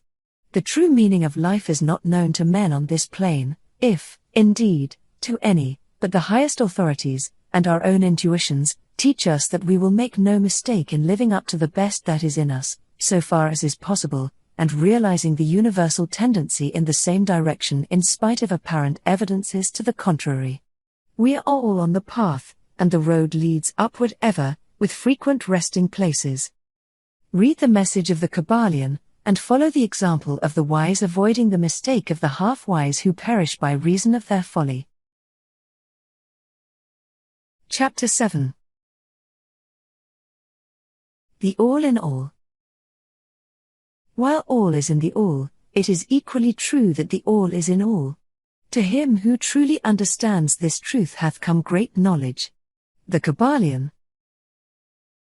How often have the majority of people heard repeated the statement that their deity, called by many names, was all in all, and how little have they suspected the inner occult truth concealed by these carelessly uttered words? The commonly used expression is a survival of the ancient Hermetic maxim quoted above. As the Kybalion says, to him who truly understands this truth, hath come great knowledge. And, this being so, let us seek this truth, the understanding of which means so much. In this statement of truth, this Hermetic maxim, is concealed one of the greatest philosophical, scientific and religious truths. We have given you the Hermetic teaching regarding the mental nature of the universe, the truth that the universe is mental, held in the mind of the all. As the Kybalion says, in the passage quoted above, all is in the all. But note also the correlated statement, that, it is equally true that the all is in all. This apparently contradictory statement is reconcilable under the law of paradox. It is, moreover, an exact Hermetic statement of the relations existing between the all and its mental universe. We have seen how all is in the all. Now let us examine the other aspect of the subject. The Hermetic teachings are to the effect that the all is immanent in, remaining within, inherent, abiding within, its universe, and in every part, particle, unit, or combination, within the universe. This statement is usually illustrated by the teachers by a reference to the principle of correspondence. The teacher instructs the student to form a mental image of something, a person, an idea, something having a mental form, the favorite example being that of the author or dramatist forming an idea of his characters, or a painter or sculptor forming an image of an ideal that he wishes to express by his art. In each case, the student will find that while the image has its existence and being solely within his own mind, yet he, the student, author, dramatist, painter, or sculptor, is, in a sense, immanent in, remaining within, or abiding within, the mental image also. In other words, the entire virtue, life, spirit, of reality in the mental image is derived from the immanent mind of the thinker. Consider this for a moment, until the idea is grasped. To take a modern example, let us say that Othello, Iago, Hamlet, Lear, Richard III, existed merely in the mind of Shakespeare, at the time of their conception or creation. And yet, Shakespeare also existed within each of these characters, giving them their vitality, spirit, and action. Whose is the spirit of the characters that we know as Micawber, Oliver Twist, Uriah Heep? Is it Dickens, or have each of these characters a personal spirit, independent of their creator? Have the Venus of Medici, the Sistine Madonna, the Apollo Belvedere, spirits and reality of their own, or do they represent the spiritual and mental power of their creators? The law of paradox explains that both propositions are true, viewed from the proper viewpoints. Micawber is both Micawber, and yet Dickens. And, again, while Micawber may be said to be Dickens, yet Dickens is not identical with Micawber. Man, like Micawber, may exclaim, "The spirit of my creator is inherent within me, and yet I am not he." How different this from the shocking half-truth so vociferously announced by certain of the half-wise, who fill the air with their raucous cries of, "I am God." Imagine poor Micawber, or the sneaky Uriah Heep, crying, "I am Dickens," or some of the lowly clods in one of Shakespeare's plays, grandiloquently announcing that, "I am Shakespeare." The all is in the earthworm, and yet the earthworm is far from being the all. And still the wonder remains, that though the earthworm exists merely as a lowly thing, created and having its being solely within the mind of the all, yet the all is immanent in the earthworm, and in the particles that go to make up the earthworm. Can there be any greater mystery than this of all in the all, and the all in all? The student will, of course, realize that the illustrations given above are necessarily imperfect and inadequate, for they represent the creation of mental images in finite minds, while the universe is a creation of infinite mind, and the difference between the two poles separates them. And yet it is merely a matter of degree. The same principle is in operation. The principle of correspondence manifests in each, as above, so below, as below, so above. And, in the degree that man realizes the existence of the indwelling spirit immanent within his being, so will he rise in the spiritual scale of life. This is what spiritual development means, the recognition, realization, and manifestation of the spirit within us. Try to remember this last definition, that of spiritual development. It contains the truth of true religion. There are many planes of being, many subplanes of life, many degrees of existence in the universe. And all depend upon the advancement of beings in the scale, of which scale the lowest point is the grossest matter, the highest being separated only by the thinnest division from the spirit of the all. And, upward and onward along this scale of life, everything is moving. All are the path, whose end is the all. All progress is a returning home. All is upward and onward, in spite of all seemingly contradictory appearances. Such is the message of the illumined. The Hermetic teachings concerning the process of the mental creation of the universe are that at the beginning of the creative cycle, the all, in its aspect of being, projects its will toward its aspect of becoming, and the process of creation begins. It is taught that the process consists of the lowering of vibration until a very low degree of vibratory energy is reached, at which point the grossest possible form of matter is manifested. This process is called the stage of involution, in which the all becomes involved, or wrapped up, in its creation. This process is believed by the Hermetists to have a correspondence to the mental process of an artist, writer, or inventor, who becomes so wrapped up in his mental creation as to almost forget his own existence and who, for the time being, almost lives in his creation. If instead of wrapped we use the word wrapped, perhaps we will give a better idea of what is meant. This involuntary stage of creation is sometimes called the outpouring of the divine energy, just as the evolutionary state is called the indrawing.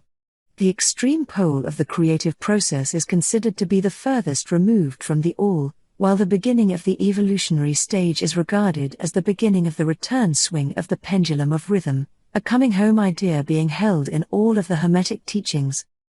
The teachings are that during the outpouring, the vibrations become lower and lower until finally the urge ceases, and the return swing begins.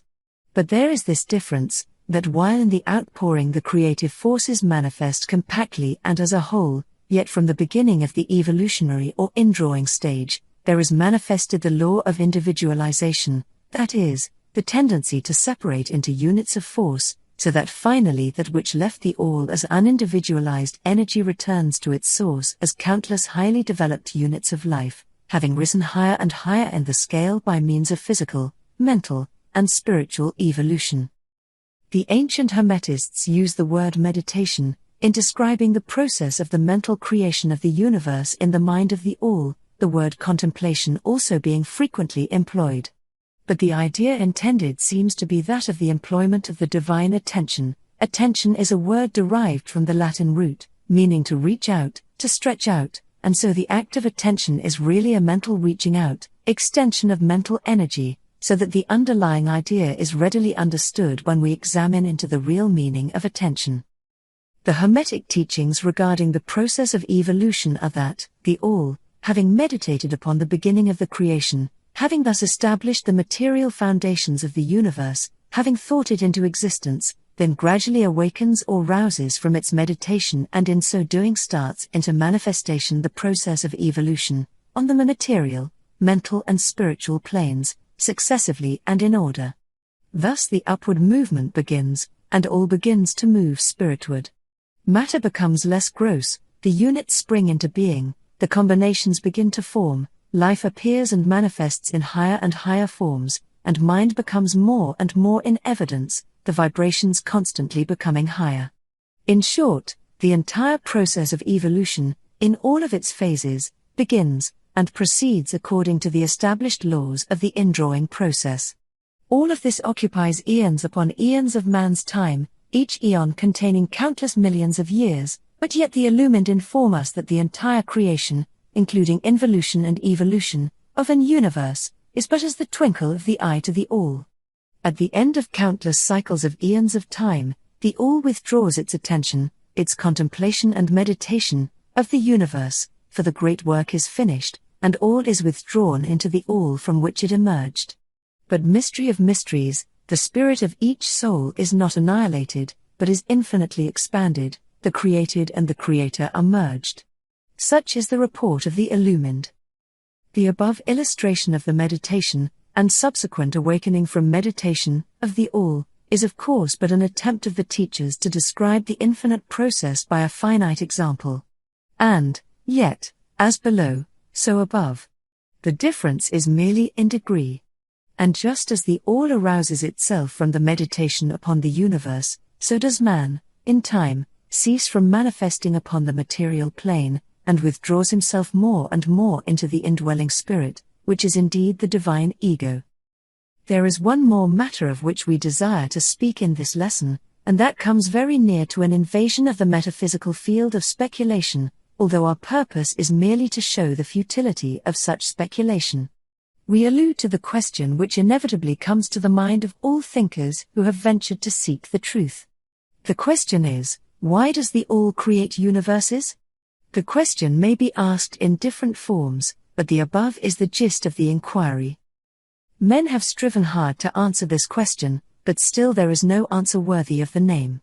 Some have imagined that the all had something to gain by it, but this is absurd, for what could the all gain that it did not already possess?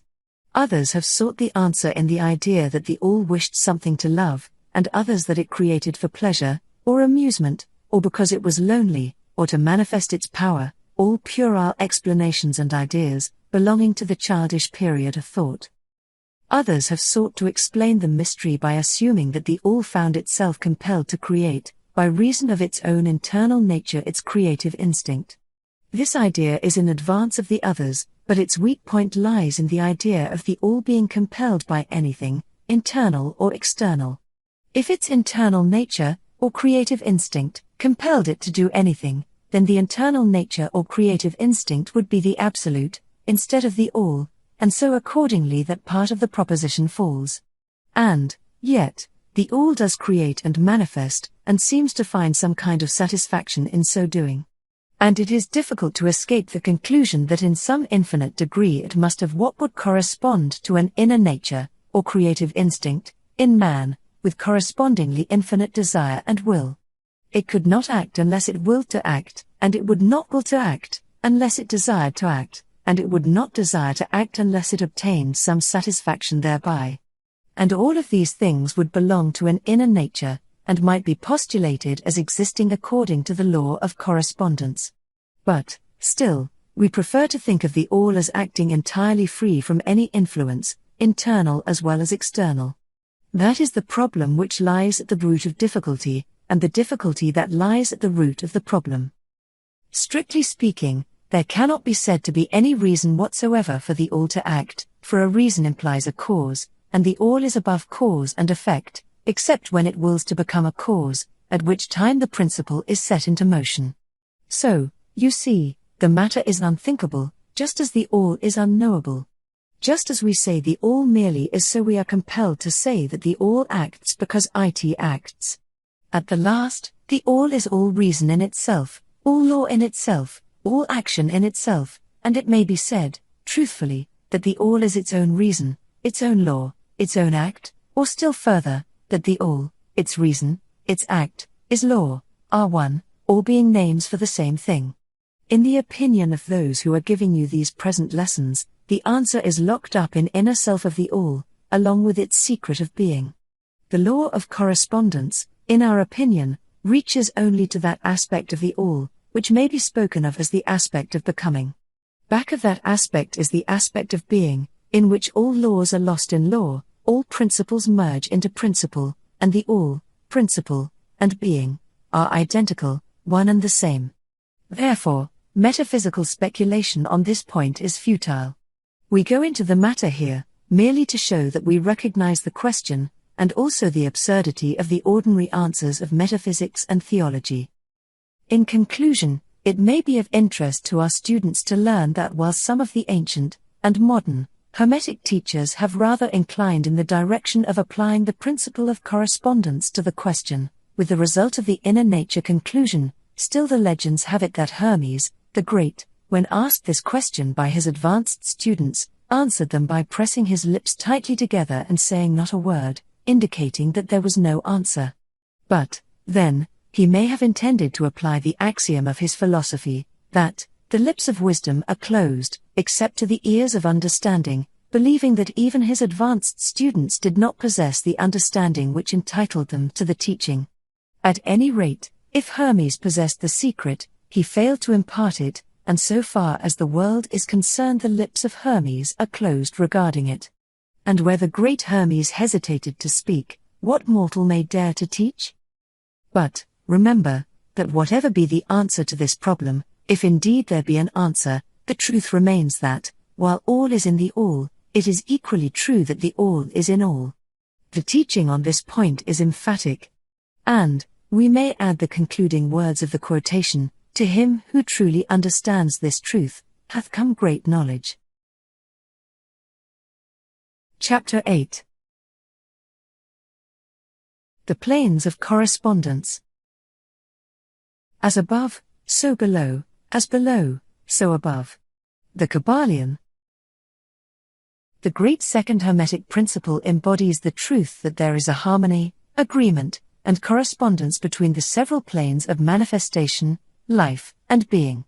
This truth is a truth because all that is included in the universe emanates from the same source, and the same laws, principles, and characteristics apply to each unit, or combination of units of activity, as each manifests its own phenomena upon its own plane. For the purpose of convenience of thought and study, the Hermetic philosophy considers that the universe may be divided into three great classes of phenomena, known as the three great planes, namely 1. The great physical plane. 2. The great mental plane. And 3. The great spiritual plane.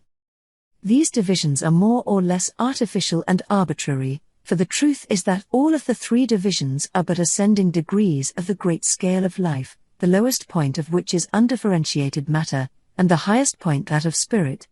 And, moreover, the different planes shade into each other, so that no hard and fast division may be made between the higher phenomena of the physical and the lower of the mental, or between the higher of the mental and the lower of the physical. In short, the three great planes may be regarded as three great groups of degrees of life manifestation. While the purposes of this little book do not allow us to enter into an extended discussion of, or explanation of, the subject of these different planes, still we think it well to give a general description of the same at this point. At the beginning we may as well consider the question so often asked by the neophyte, who desires to be informed regarding the meaning of the word plane, which term has been very freely used, and very poorly explained, in many recent works upon the subject of occultism. The question is generally about as follows: is a plane a place having dimensions, or is it merely a condition or state? We answer, no, not a place, nor ordinary dimension of space, and yet more than a state or condition. It may be considered as a state or condition, and yet the state or condition is a degree of dimension, in a scale subject to measurement. Somewhat paradoxical, is it not? But let us examine the matter. A dimension, you know, is a measure in a straight line, relating to measure, etc. The ordinary dimensions of space are length, breadth, and height, or perhaps length, breadth, height, thickness or circumference. But there is another dimension of created things, or measure in a straight line, known to occultists, and to scientists as well, although the latter have not as yet applied the term dimension to it, and this new dimension, which, by the way, is the much speculated about fourth dimension, is the standard used in determining the degrees or planes. This fourth dimension may be called the dimension of vibration. It is a fact well known to modern science, as well as to the Hermetists who have embodied the truth in their third Hermetic principle, that everything is in motion, everything vibrates, nothing is at rest. From the highest manifestation, to the lowest, everything and all things vibrate. Not only do they vibrate at different rates of motion, but as in different directions and in a different manner. The degrees of the rate of vibrations constitute the degrees of measurement on the scale of vibrations, in other words the degrees of the fourth dimension. And these degrees form what occultists call planes. The higher the degree of rate of vibration, the higher the plane, and the higher the manifestation of life occupying that plane. So that while a plane is not a place, nor yet a state or condition, yet it possesses qualities common to both. We shall have more to say regarding the subject of the scale of vibrations in our next lessons, in which we shall consider the Hermetic principle of vibration. You will kindly remember, however, that the three great planes are not actual divisions of the phenomena of the universe, but merely arbitrary terms used by the Hermetists in order to aid in the thought and study of the various degrees and forms of universal activity and life. The atom of matter, the unit of force, the mind of man, and the being of the archangel are all but degrees in one scale, and all fundamentally the same. The difference between solely a matter of degree, and rate of vibration, all are creations of the All, and have their existence solely within the infinite mind of the All. The Hermetists subdivide each of the three great planes into 7 minor planes, and each of these latter are also subdivided into 7 subplanes, all divisions being more or less arbitrary, shading into each other, and adopted merely for convenience of scientific study and thought. The great physical plane, and its 7 minor planes, is that division of the phenomena of the universe which includes all that relates to physics, or material things, forces, and manifestations. It includes all forms of that which we call matter, and all forms of that which we call energy or force. But you must remember that the Hermetic philosophy does not recognize matter as a thing in itself, or as having a separate existence even in the mind of the all. The teachings are that matter is but a form of energy, that is, energy at a low rate of vibrations of a certain kind. And accordingly the Hermetists classify matter under the head of energy, and give to it 3 of the 7 minor planes of the great physical plane. These 7 minor physical planes are as follows. 1. The plane of matter, A. 2. The plane of matter, B. 3. The plane of matter, C. 4. The plane of ethereal substance. 5. The plane of energy, A. 6. The plane of energy, B. And 7. The plane of energy, C. The plane of matter, A, comprises the forms of matter in its form of solids, liquids, and gases, as generally recognized by the textbooks on physics. The plane of matter, B, comprises certain higher and more subtle forms of matter of the existence of which modern science is but now recognizing, the phenomena of radiant matter, in its phases of radium, etc., belonging to the lower subdivision of this minor plane. The plane of matter, C, comprises forms of the most subtle and tenuous matter, the existence of which is not suspected by ordinary scientists. The plane of ethereal substance comprises that which science speaks of as the ether, a substance of extreme tenuity and elasticity, pervading all universal space, and acting as a medium for the transmission of waves of energy, such as light, heat, electricity, etc. This ethereal substance forms a connecting link between matter, so-called, and energy, and partakes of the nature of each. The Hermetic teachings, however, instruct that this plane has 7 subdivisions, as have all of the minor planes, and that in fact there are 7 ethers, instead of but 1. Next above the plane of ethereal substance comes the plane of energy, A, which comprises the ordinary forms of energy known to science, its 7 subplanes being, respectively, heat, light, magnetism, electricity, and attraction, including gravitation, cohesion, chemical affinity, etc., and several other forms of energy indicated by scientific experiments but not as yet named or classified. The plane of energy, B, comprises 7 subplanes of higher forms of energy not as yet discovered by science, but which have been called nature's finer forces and which are called into operation in manifestations of certain forms of mental phenomena, and by which such phenomena becomes possible. The plane of energy, C, comprises 7 subplanes of energy so highly organized that it bears many of the characteristics of life, but which is not recognized by the minds of men on the ordinary plane of development, being available for the use on beings of the spiritual plane alone. Such energy is unthinkable to ordinary man, and may be considered almost as the divine power. The beings employing the same are as gods compared even to the highest human types known to us. The great mental plane comprises those forms of living things known to us in ordinary life, as well as certain other forms not so well known except to the occultist. The classification of the 7 minor mental planes is more or less satisfactory and arbitrary, unless accompanied by elaborate explanations which are foreign to the purpose of this particular work, but we may as well mention them. They are as follows. 1. The plane of mineral mind. 2. The plane of elemental mind, A. 3. The plane of plant mind. 4. The plane of elemental mind, B. 5. The plane of animal mind. 6. The plane of elemental mind, C. And 7. The plane of human mind. The plane of mineral mind comprises the states or conditions of the units or entities, or groups and combinations of the same, which animate the forms known to us as minerals, chemicals, etc. These entities must not be confounded with the molecules, atoms and corpuscles themselves, the latter being merely the material bodies or forms of these entities, just as a man's body is but his material form and not himself. These entities may be called souls in one sense, and are living beings of a low degree of development, life, and mind, just a little more than the units of living energy which comprise the higher subdivisions of the highest physical plane.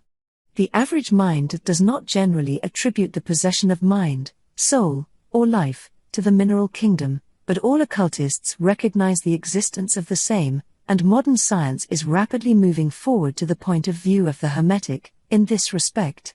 The molecules, atoms and corpuscles have their loves and hates, likes and dislikes, attractions and repulsions, affinities and non-affinities, etc., and some of the more daring of modern scientific minds have expressed the opinion that the desire and will, emotions and feelings, of the atoms differ only in degree from those of men. We have no time or space to argue this matter here. All occultists know it to be a fact, and others are referred to some of the more recent scientific works for outside corroboration. There are the usual 7 subdivisions to this plane. The plane of elemental mind, A, comprises the state or condition, and degree of mental and vital development of a class of entities unknown to the average man, but recognized to occultists. They are invisible to the ordinary senses of man, but, nevertheless, exist and play their part of the drama of the universe. Their degree of intelligence is between that of the mineral and chemical entities on the one hand, and of the entities of the plant kingdom on the other. There are 7 subdivisions to this plane, also. The plane of plant mind, in its 7 subdivisions, comprises the states or conditions of the entities comprising the kingdoms of the plant world, the vital and mental phenomena of which is fairly well understood by the average intelligent person, many new and interesting scientific works regarding mind and life in plants having been published during the last decade. Plants have life, mind and souls, as well as have the animals, man, and Superman. The plane of elemental mind, B, in its 7 subdivisions, comprises the states and conditions of a higher form of elemental or unseen entities, playing their part in the general work of the universe, the mind and life of which form a part of the scale between the plane of plant mind and the plane of animal mind, the entities partaking of the nature of both. The plane of animal mind, in its 7 subdivisions, comprises the states and conditions of the entities, beings, or souls, animating the animal forms of life, familiar to us all. It is not necessary to go into details regarding this kingdom or plane of life, for the animal world is as familiar to us as is our own. The plane of elemental mind, C, in its 7 subdivisions, comprises those entities or beings, invisible as are all such elemental forms, which partake of the nature of both animal and human life in a degree and in certain combinations. The highest forms are semi-human in intelligence. The plane of human mind, in its 7 subdivisions, comprises those manifestations of life and mentality which are common to man, in his various grades, degrees, and divisions. In this connection, we wish to point out the fact that the average man of today occupies but the 4th subdivision of the plane of human mind, and only the most intelligent have crossed the borders of the 5th subdivision. It has taken the race millions of years to reach this stage, and it will take many more years for the race to move on to the 6th and 7th subdivisions, and beyond. But, remember, that there have been races before us which have passed through these degrees, and then on to higher planes. Our own race is the 5th, with stragglers from the 4th, which has set foot upon the path. And, then there are a few advanced souls of our own race who have outstripped the masses, and who have passed on to the 6th and 7th subdivision, and some few being still further on. The man of the 6th subdivision will be the Superman, he of the 7th will be the Overman. In our consideration of the 7 minor mental planes, we have merely referred to the 3 elementary planes in a general way. We do not wish to go into this subject in detail in this work, for it does not belong to this part of the general philosophy and teachings. But we may say this much, in order to give you a little clearer idea of the relations of these planes to the more familiar ones. The elementary planes bear the same relation to the planes of mineral, plant, animal and human mentality and life, that the black keys on the piano do to the white keys. The white keys are sufficient to produce music, but there are certain scales, melodies, and harmonies, in which the black keys play their part, and in which their presence is necessary. They are also necessary as connecting links of soul condition, entity states, etc., between the several other planes, certain forms of development being attained therein, this last fact giving to the reader who can read between the lines a new light upon the processes of evolution, and a new key to the secret door of the leaps of life between kingdom and kingdom. The great kingdoms of elementals are fully recognized by all occultists, and the esoteric writings are full of mention of them. The readers of Bulwer's Zanoni and similar tales will recognize the entities inhabiting these planes of life. Passing on from the great mental plane to the great spiritual plane, what shall we say? How can we explain these higher states of being, life, and mind, to minds as yet unable to grasp and understand the higher subdivisions of the plane of human mind? The task is impossible. We can speak only in the most general terms. How may light be described to a man born blind, how sugar, to a man who has never tasted anything sweet, how harmony, to one born deaf? All that we can say is that the 7 minor planes of the great spiritual plane, each minor plane having its 7 subdivisions, comprise beings possessing life, mind and form as far above that of man of today as the latter is above the earthworm, mineral or even certain forms of energy or matter.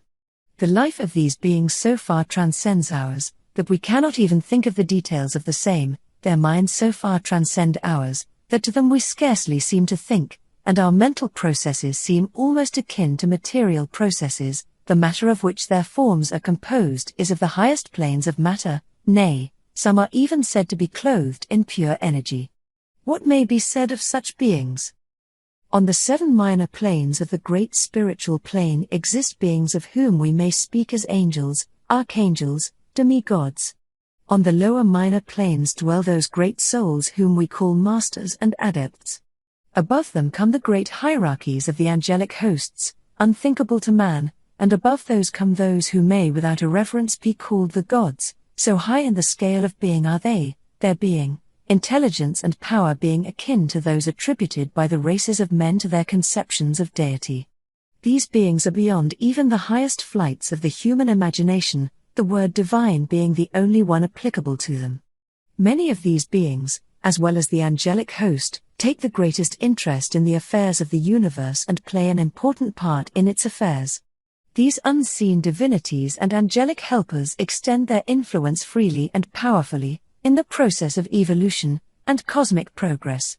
Their occasional intervention and assistance in human affairs have led to the many legends, beliefs, religions and traditions of the race, past and present. They have superimposed their knowledge and power upon the world, again and again, all under the law of the all, of course. But, yet, even the highest of these advanced beings exist merely as creations of, and in, the mind of the all, and are subject to the cosmic processes and universal laws. They are still mortal. We may call them gods if we like, but still they are but the elder brethren of the race, the advanced souls who have outstripped their brethren, and who have foregone the ecstasy of absorption by the all, in order to help the race on its upward journey along the path. But, they belong to the universe, and are subject to its conditions, they are mortal, and their plane is below that of absolute spirit. Only the most advanced Hermetists are able to grasp the inner teachings regarding the state of existence, and the powers manifested on the spiritual planes. The phenomena is so much higher than that of the mental planes that a confusion of ideas would surely result from an attempt to describe the same. Only those whose minds have been carefully trained along the lines of the Hermetic philosophy for years, yes, those who have brought with them from other incarnations the knowledge acquired previously, can comprehend just what is meant by the teaching regarding these spiritual planes. And much of these inner teachings is held by the Hermetists as being too sacred, important and even dangerous for general public dissemination. The intelligent student may recognize what we mean by this when we state that the meaning of spirit as used by the Hermetists is akin to living power, animated force, inner essence, essence of life, etc., which meaning must not be confounded with that usually and commonly employed in connection with the term, i.e., religious, ecclesiastical, spiritual, ethereal, holy, etc., etc. To occultists the word spirit is used in the sense of the animating principle, carrying with it the idea of power, living energy, mystic force, etc. And occultists know that that which is known to them as spiritual power may be employed for evil as well as good ends, in accordance with the principle of polarity, a fact which has been recognized by the majority of religions in their conceptions of Satan, Beelzebub, the devil, Lucifer, fallen angels, etc. And so the knowledge regarding these planes has been kept in the Holy of Holies in all esoteric fraternities and occult orders, in the secret chamber of the temple. But this may be said here, that those who have attained high spiritual powers and have misused them, have a terrible fate in store for them, and the swing of the pendulum of rhythm will inevitably swing them back to the furthest extreme of material existence, from which point they must retrace their steps spiritward, along the weary rounds of the path, but always with the added torture of having always with them a lingering memory of the heights from which they fell owing to their evil actions. The legends of the fallen angels have a basis in actual facts, as all advanced occultists know. The striving for selfish power on the spiritual planes inevitably results in the selfish soul losing its spiritual balance and falling back as far as it had previously risen. But to even such a soul, the opportunity of a return is given, and such souls make the return journey, paying the terrible penalty according to the invariable law. In conclusion, we would again remind you that according to the principle of correspondence, which embodies the truth, as above so below, as below, so above, all of the 7 Hermetic principles are in full operation on all of the many planes, physical, mental, and spiritual. The principle of mental substance of course applies to all the planes, for all are held in the mind of the all. The principle of correspondence manifests in all, for there is a correspondence, harmony and agreement between the several planes. The principle of vibration manifests on all planes, in fact the very differences that go to make the planes arise from vibration, as we have explained. The principle of polarity manifests on each plane, the extremes of the poles being apparently opposite and contradictory. The principle of rhythm manifests on each plane, the movement of the phenomena having its ebb and flow, rise and flow, incoming and outgoing. The principle of cause and effect manifests on each plane, every effect having its cause and every cause having its effect. The principle of gender manifests on each plane, the creative energy being always manifest, and operating along the lines of its masculine and feminine aspects. As above so below, as below, so above. This centuries-old Hermetic axiom embodies one of the great principles of universal phenomena. As we proceed with our consideration of the remaining principles, we will see even more clearly the truth of the universal nature of this great principle of correspondence.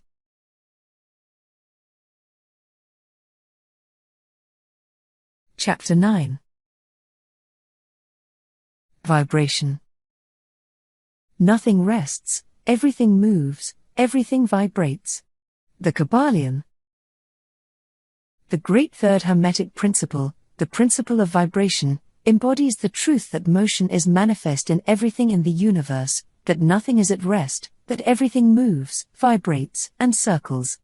This Hermetic principle was recognized by some of the early Greek philosophers who embodied it in their systems. But, then, for centuries it was lost sight of by the thinkers outside of the Hermetic ranks. But in the 19th century physical science rediscovered the truth, and the 20th century scientific discoveries have added additional proof of the correctness and truth of this centuries-old Hermetic doctrine.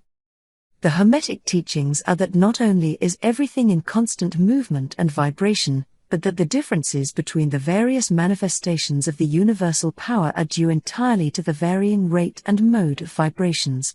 Not only this, but that even the all, in itself, manifests a constant vibration of such an infinite degree of intensity and rapid motion that it may be practically considered as at rest, the teachers directing the attention of the students to the fact that even on the physical plane a rapidly moving object, such as a revolving wheel, seems to be at rest.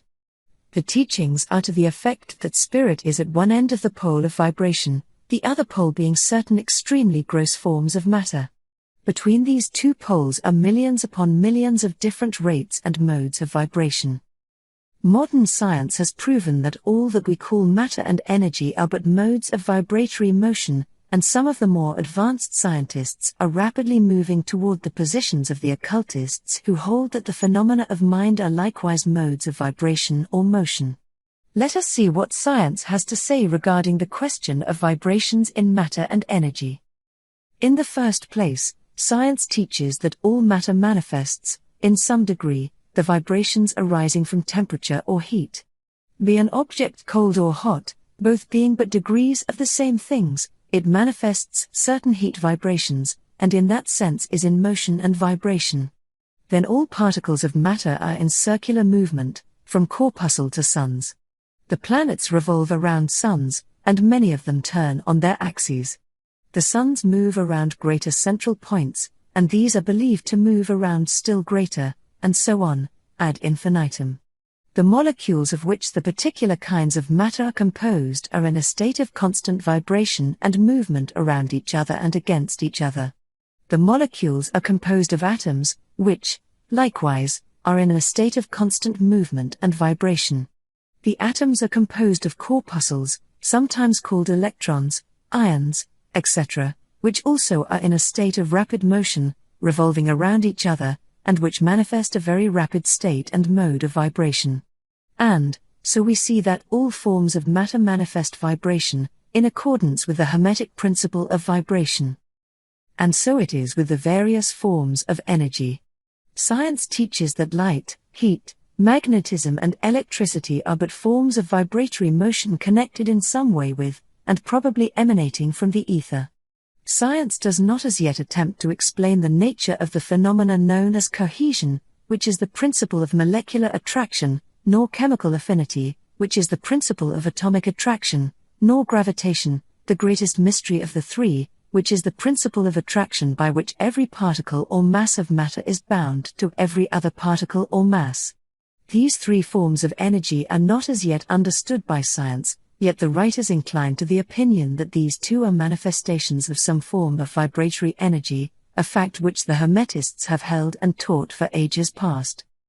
The universal ether, which is postulated by science without its nature being understood clearly, is held by the Hermetists to be but a higher manifestation of that which is erroneously called matter, that is to say, matter at a higher degree of vibration, and is called by them the ethereal substance. The Hermetists teach that this ethereal substance is of extreme tenuity and elasticity, and pervades universal space, serving as a medium of transmission of waves of vibratory energy, such as heat, light, electricity, magnetism, etc. The teachings are that the ethereal substance is a connecting link between the forms of vibratory energy known as matter on the one hand, and energy or force on the other, and also that it manifests a degree of vibration, in rate and mode, entirely its own. Scientists have offered the illustration of a rapidly moving wheel, top, or cylinder, to show the effects of increasing rates of vibration. The illustration supposes a wheel, top, or revolving cylinder, running at a low rate of speed. We will call this revolving thing the object in following out the illustration. Let us suppose the object moving slowly.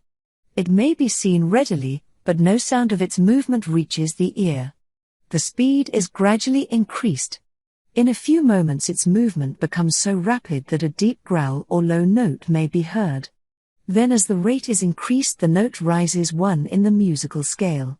Then, the motion being still further increased, the next highest note is distinguished. Then, one after another, all the notes of the musical scale appear, rising higher and higher as the motion is increased. Finally, when the motions have reached a certain rate, the final note perceptible to human ears is reached and the shrill, piercing shriek dies away, and silence follows. No sound is heard from the revolving object, the rate of motion being so high that the human ear cannot register the vibrations. Then comes the perception of rising degrees of heat. Then after quite a time the eye catches a glimpse of the object becoming a dull dark reddish color. As the rate increases, the red becomes brighter. Then as the speed is increased, the red melts into an orange. Then the orange melts into a yellow. Then follow, successively, the shades of green, blue, indigo, and finally violet, as the rate of speed increases. Then the violet shades away, and all color disappears, the human eye not being able to register them. But there are invisible rays emanating from the revolving object, the rays that are used in photographing, and other subtle rays of light. Then begin to manifest the peculiar rays known as the X-rays, etc., as the constitution of the object changes. Electricity and magnetism are emitted when the appropriate rate of vibration is attained. When the object reaches a certain rate of vibration, its molecules disintegrate and resolve themselves into the original elements or atoms. Then the atoms, following the principle of vibration, are separated into the countless corpuscles of which they are composed. And finally, even the corpuscles disappear and the object may be said to be composed of the ethereal substance. Science does not dare to follow the illustration further, but the Hermetists teach that if the vibrations be continually increased, the object would mount up the successive states of manifestation and would in turn manifest the various mental stages, and then on spiritward, until it would finally re-enter the All, which is absolute spirit. The object, however, would have ceased to be an object long before the stage of ethereal substance was reached, but otherwise the illustration is correct inasmuch as it shows the effect of constantly increased rates and modes of vibration. It must be remembered, in the above illustration, that at the stages at which the object throws off vibrations of light, heat, etc., it is not actually resolved into those forms of energy, which are much higher in the scale, but simply that it reaches a degree of vibration in which those forms of energy are liberated, in a degree, from the confining influences of its molecules, atoms and corpuscles, as the case may be. These forms of energy, although much higher in the scale than matter, are imprisoned and confined in the material combinations, by reason of the energies manifesting through, and using material forms, but thus becoming entangled and confined in their creations of material forms, which, to an extent, is true of all creations, the creating force becoming involved in its creation. But the Hermetic teachings go much further than do those of modern science. They teach that all manifestation of thought, emotion, reason, will or desire, or any mental state or condition, are accompanied by vibrations, a portion of which are thrown off and which tend to affect the minds of other persons by induction. This is the principle which produces the phenomena of telepathy, mental influence, and other forms of the action and power of mind over mind, with which the general public is rapidly becoming acquainted, owing to the wide dissemination of occult knowledge by the various schools, cults and teachers along these lines at this time. Every thought, emotion or mental state has its corresponding rate and mode of vibration.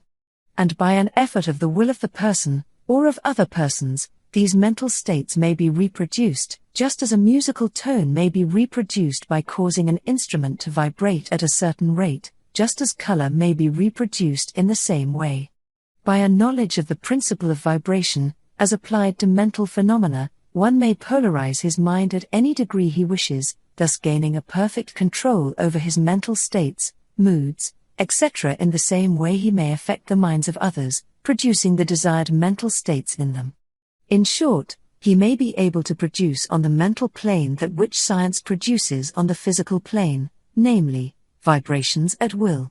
This power of course may be acquired only by the proper instruction, exercises, practice, etc., the science being that of mental transmutation, one of the branches of the Hermetic art.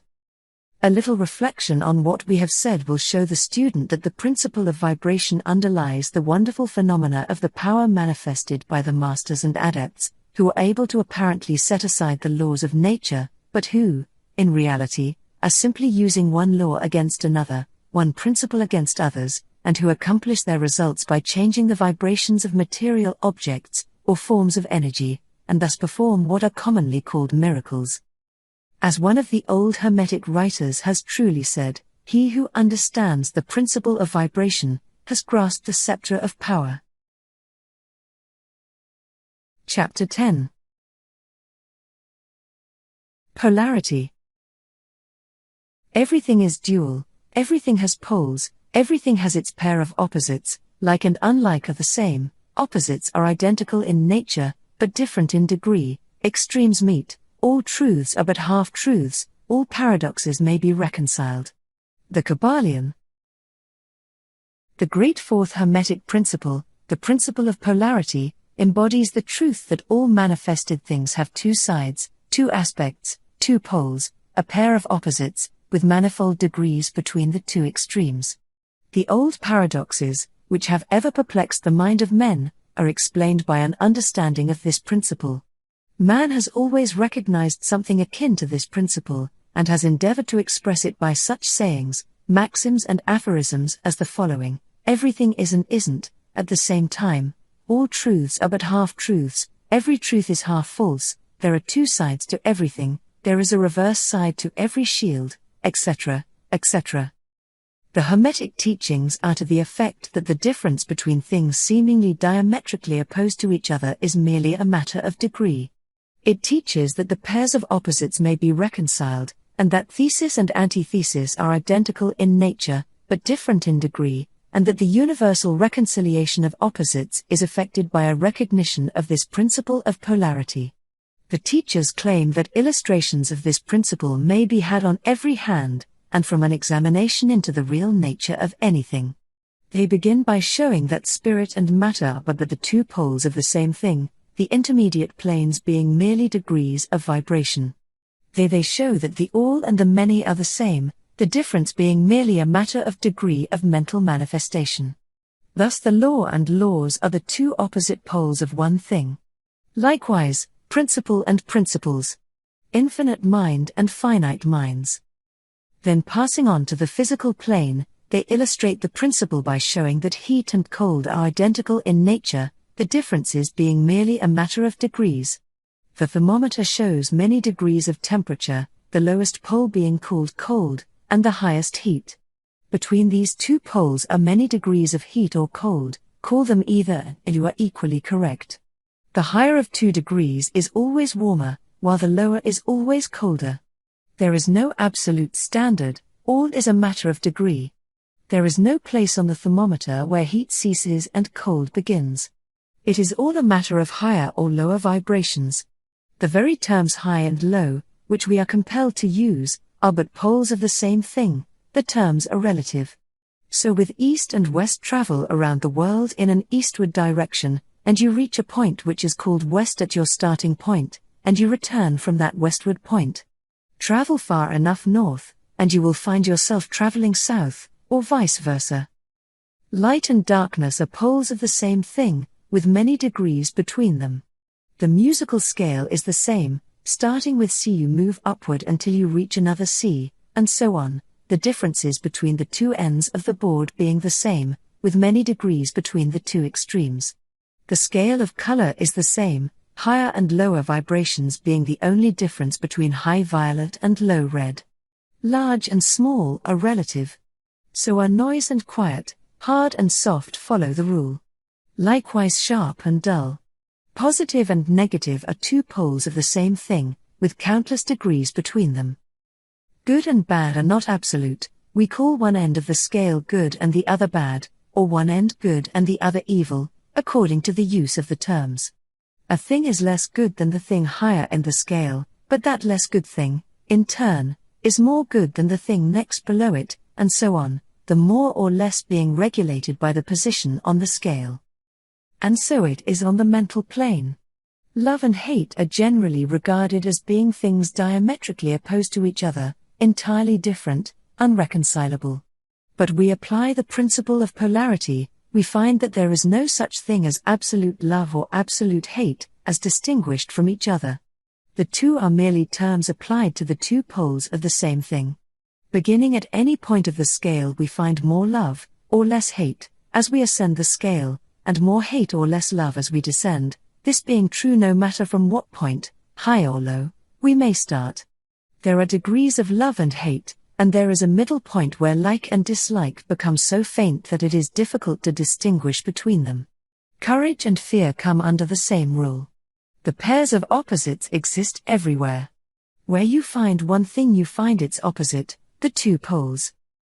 And it is this fact that enables the Hermetist to transmute one mental state into another, along the lines of polarization. Things belonging to different classes cannot be transmuted into each other, but things of the same class may be changed, that is, may have their polarity changed. Thus love never becomes east or west, or red or violet, but it may and often does turn into hate, and likewise hate may be transformed into love, by changing its polarity. Courage may be transmuted into fear, and the reverse. Hard things may be rendered soft. Dull things become sharp. Hot things become cold.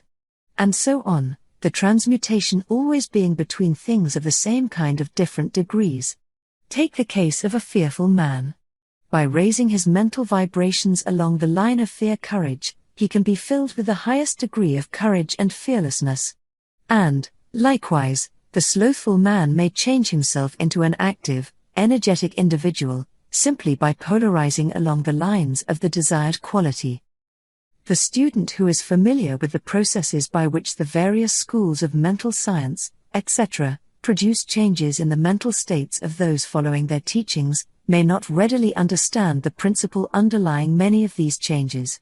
When, however, the principle of polarity is once grasped, and it is seen that the mental changes are occasioned by a change of polarity, a sliding along the same scale, the matter is more readily understood. The change is not in the nature of a transmutation of one thing into another thing entirely different, but is merely a change of degree in the same things, a vastly important difference. For instance, borrowing an analogy from the physical plane, it is impossible to change heat into sharpness, loudness, highness, etc., but heat may readily be transmuted into cold, simply by lowering the vibrations. In the same way hate and love are mutually transmutable, so are fear and courage. But fear cannot be transformed into love, nor can courage be transmuted into hate. The mental states belong to innumerable classes, each class of which has its opposite poles, along which transmutation is possible. The student will readily recognize that in the mental states, as well as in the phenomena of the physical plane, the two poles may be classified as positive and negative, respectively. Thus love is positive to hate, courage to fear, activity to non-activity, etc., etc. And it will also be noticed that even to those unfamiliar with the principle of vibration, the positive pole seems to be of a higher degree than the negative, and readily dominates it. The tendency of nature is in the direction of the dominant activity of the positive pole.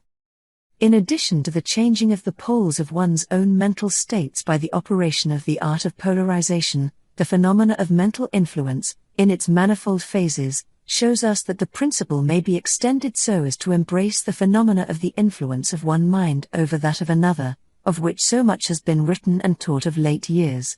When it is understood that mental induction is possible, that is, that mental states may be produced by induction from others, then we can readily see how a certain rate of vibration, or polarization of a certain mental state, may be communicated to another person, and his polarity in that class of mental states thus changed. It is along this principle that the results of many of the mental treatments are obtained. For instance, a person is blue, melancholy and full of fear. A mental scientist bringing his own mind up to the desired vibration by his trained will, and thus obtaining the desired polarization in his own case, then produces a similar mental state in the other by induction, the result being that the vibrations are raised and the person polarizes toward the positive end of the scale instead toward the negative, and his fear and other negative emotions are transmuted to courage and similar positive mental states. A little study will show you that these mental changes are nearly all along the line of polarization, the change being one of degree rather than of kind. A knowledge of the existence of this great Hermetic principle will enable the student to better understand his own mental states, and those of other people. He will see that these states are all matters of degree, and seeing thus, he will be able to raise or lower the vibration at will, to change his mental poles, and thus be master of his mental states, instead of being their servant and slave. And by his knowledge he will be able to aid his fellows intelligently, and by the appropriate methods change the polarity when the same is desirable. We advise all students to familiarize themselves with this principle of polarity, for a correct understanding of the same will throw light on many difficult subjects. Chapter 11. Rhythm. Everything flows out and in, everything has its tides, all things rise and fall, the pendulum swing manifests in everything, the measure of the swing to the right is the measure of the swing to the left, rhythm compensates. The Kybalion. The great fifth Hermetic principle, the principle of rhythm, embodies the truth that in everything there is manifested a measured motion, a to and from movement, a flow and inflow, a swing forward and backward, a pendulum-like movement, a tide-like ebb and flow, a high tide and a low tide, between the two poles manifest on the physical, mental or spiritual planes. The principle of rhythm is closely connected with the principle of polarity described in the preceding chapter. Rhythm manifests between the two poles established by the principle of polarity. This does not mean, however, that the pendulum of rhythm swings to the extreme poles, for this rarely happens. In fact, it is difficult to establish the extreme polar opposites in the majority of cases. But the swing is ever toward first one pole and then the other. There is always an action and reaction, an advance and a retreat, a rising and a sinking, manifested in all of the airs and phenomena of the universe. Suns, worlds, men, animals, plants, minerals, forces, energy, mind and matter, yes, even spirit, manifests this principle. The principle manifests in the creation and destruction of worlds, in the rise and fall of nations, in the life history of all things, and finally in the mental states of man. Beginning with the manifestations of spirit, of the all, it will be noticed that there is ever the outpouring and the indrawing, the outbreathing and inbreathing of Brahm, as the Brahmins word it. Universes are created, reach their extreme low point of materiality, and then begin their upward swing. Suns spring into being, and then their height of power being reached, the process of retrogression begins, and after eons they become dead masses of matter, awaiting another impulse which starts again their inner energies into activity, and a new solar life cycle is begun. And thus it is with all the worlds, they are born, grow and die, only to be reborn. And thus it is with all the things of shape and form, they swing from action to reaction, from birth to death, from activity to inactivity, and then back again. Thus it is with all living things, they are born, grow, and die, and then are reborn.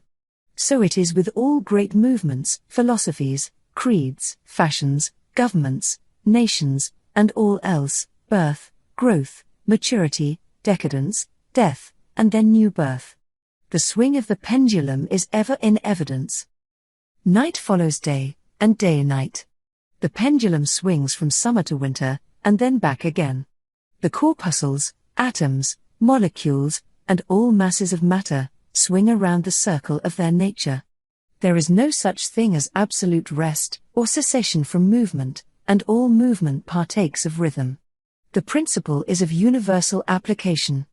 It may be applied to any question, or phenomena of any of the many planes of life. It may be applied to all phases of human activity. There is always the rhythmic swing from one pole to the other. The universal pendulum is ever in motion. The tides of life flow in and out, according to law. The principle of rhythm is well understood by modern science, and is considered a universal law as applied to material things. But the Hermetists carry the principle much further, and know that its manifestations and influence extend to the mental activities of man, and that it accounts for the bewildering succession of moods, feelings and other annoying and perplexing changes that we notice in ourselves. But the Hermetists, by studying the operations of this principle, have learned to escape some of its activities by transmutation. The Hermetic masters long since discovered that while the principle of rhythm was invariable, and ever in evidence in mental phenomena, still there were two planes of its manifestation so far as mental phenomena are concerned. They discovered that there were two general planes of consciousness, the lower and the higher, the understanding of which fact enabled them to rise to the higher plane and thus escape the swing of the rhythmic pendulum which manifested on the lower plane. In other words, the swing of the pendulum occurred on the unconscious plane, and the consciousness was not affected. This they call the law of neutralization. Its operations consist in the raising of the ego above the vibrations of the unconscious plane of mental activity, so that the negative swing of the pendulum is not manifested in consciousness, and therefore they are not affected. It is akin to rising above a thing and letting it pass beneath you. The Hermetic master, or advanced student, polarizes himself at the desired pole, and by a process akin to refusing to participate in the backward swing, or, if you prefer, a denial of its influence over him, he stands firm in his polarized position, and allows the mental pendulum to swing back along the unconscious plane. All individuals who have attained any degree of self-mastery accomplish this, more or less unknowingly, and by refusing to allow their moods and negative mental states to affect them, they apply the law of neutralization. The master, however, carries this to a much higher degree of proficiency, and by the use of his will he attains a degree of poise and mental firmness almost impossible of belief on the part of those who allow themselves to be swung backward and forward by the mental pendulum of moods and feelings. The importance of this will be appreciated by any thinking person who realizes what creatures of moods, feelings and emotion the majority of people are, and how little mastery of themselves they manifest. If you will stop and consider a moment, you will realize how much these swings of rhythm have affected you in your life, how a period of enthusiasm has been invariably followed by an opposite feeling and mood of depression. Likewise, your moods and periods of courage have been succeeded by equal moods of fear. And so it has ever been with the majority of persons. Tides of feeling have ever risen and fallen with them, but they have never suspected the cause or reason of the mental phenomena. An understanding of the workings of this principle will give one the key to the mastery of these rhythmic swings of feeling, and will enable him to know himself better and to avoid being carried away by these inflows and outflows. The will is superior to the conscious manifestation of this principle, although the principle itself can never be destroyed. We may escape its effects, but the principle operates, nevertheless. The pendulum ever swings, although we may escape being carried along with it. There are other features of the operation of this principle of rhythm of which we wish to speak at this point. There comes into its operations that which is known as the law of compensation. One of the definitions or meanings of the word compensate is, to counterbalance, which is the sense in which the Hermetists use the term. It is this law of compensation to which the Kybalion refers when it says, the measure of the swing to the right is the measure of the swing to the left, rhythm compensates. The law of compensation is that the swing in one direction determines the swing in the opposite direction, or to the opposite pole, the one balances, or counterbalances, the other. On the physical plane we see many examples of this law. The pendulum of the clock swings a certain distance to the right, and then an equal distance to the left. The seasons balance each other in the same way. The tides follow the same law. And the same law is manifested in all the phenomena of rhythm. The pendulum, with a short swing in one direction, has but a short swing in the other, while the long swing to the right invariably means the long swing to the left. An object hurled upward to a certain height has an equal distance to traverse on its return. The force with which a projectile is sent upward a mile is reproduced when the projectile returns to the earth on its return journey.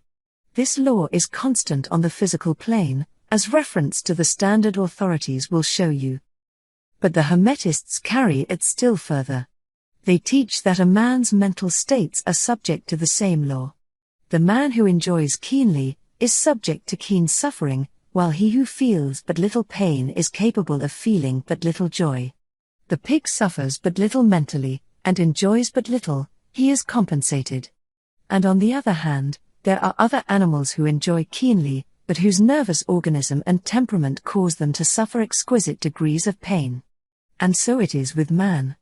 There are temperaments which permit of but low degrees of enjoyment, and equally low degrees of suffering, while there are others which permit the most intense enjoyment, but also the most intense suffering.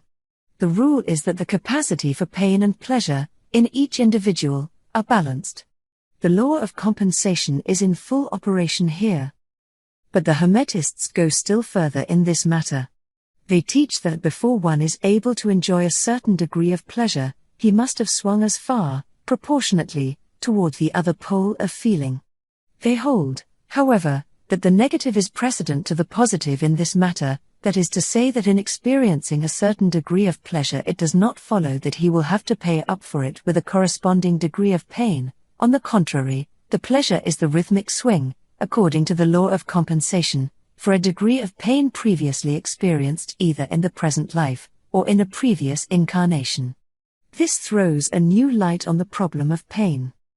The Hermetists regard the chain of lives as continuous, and as forming a part of one life of the individual, so that in consequence the rhythmic swing is understood in this way, while it would be without meaning unless the truth of reincarnation is admitted.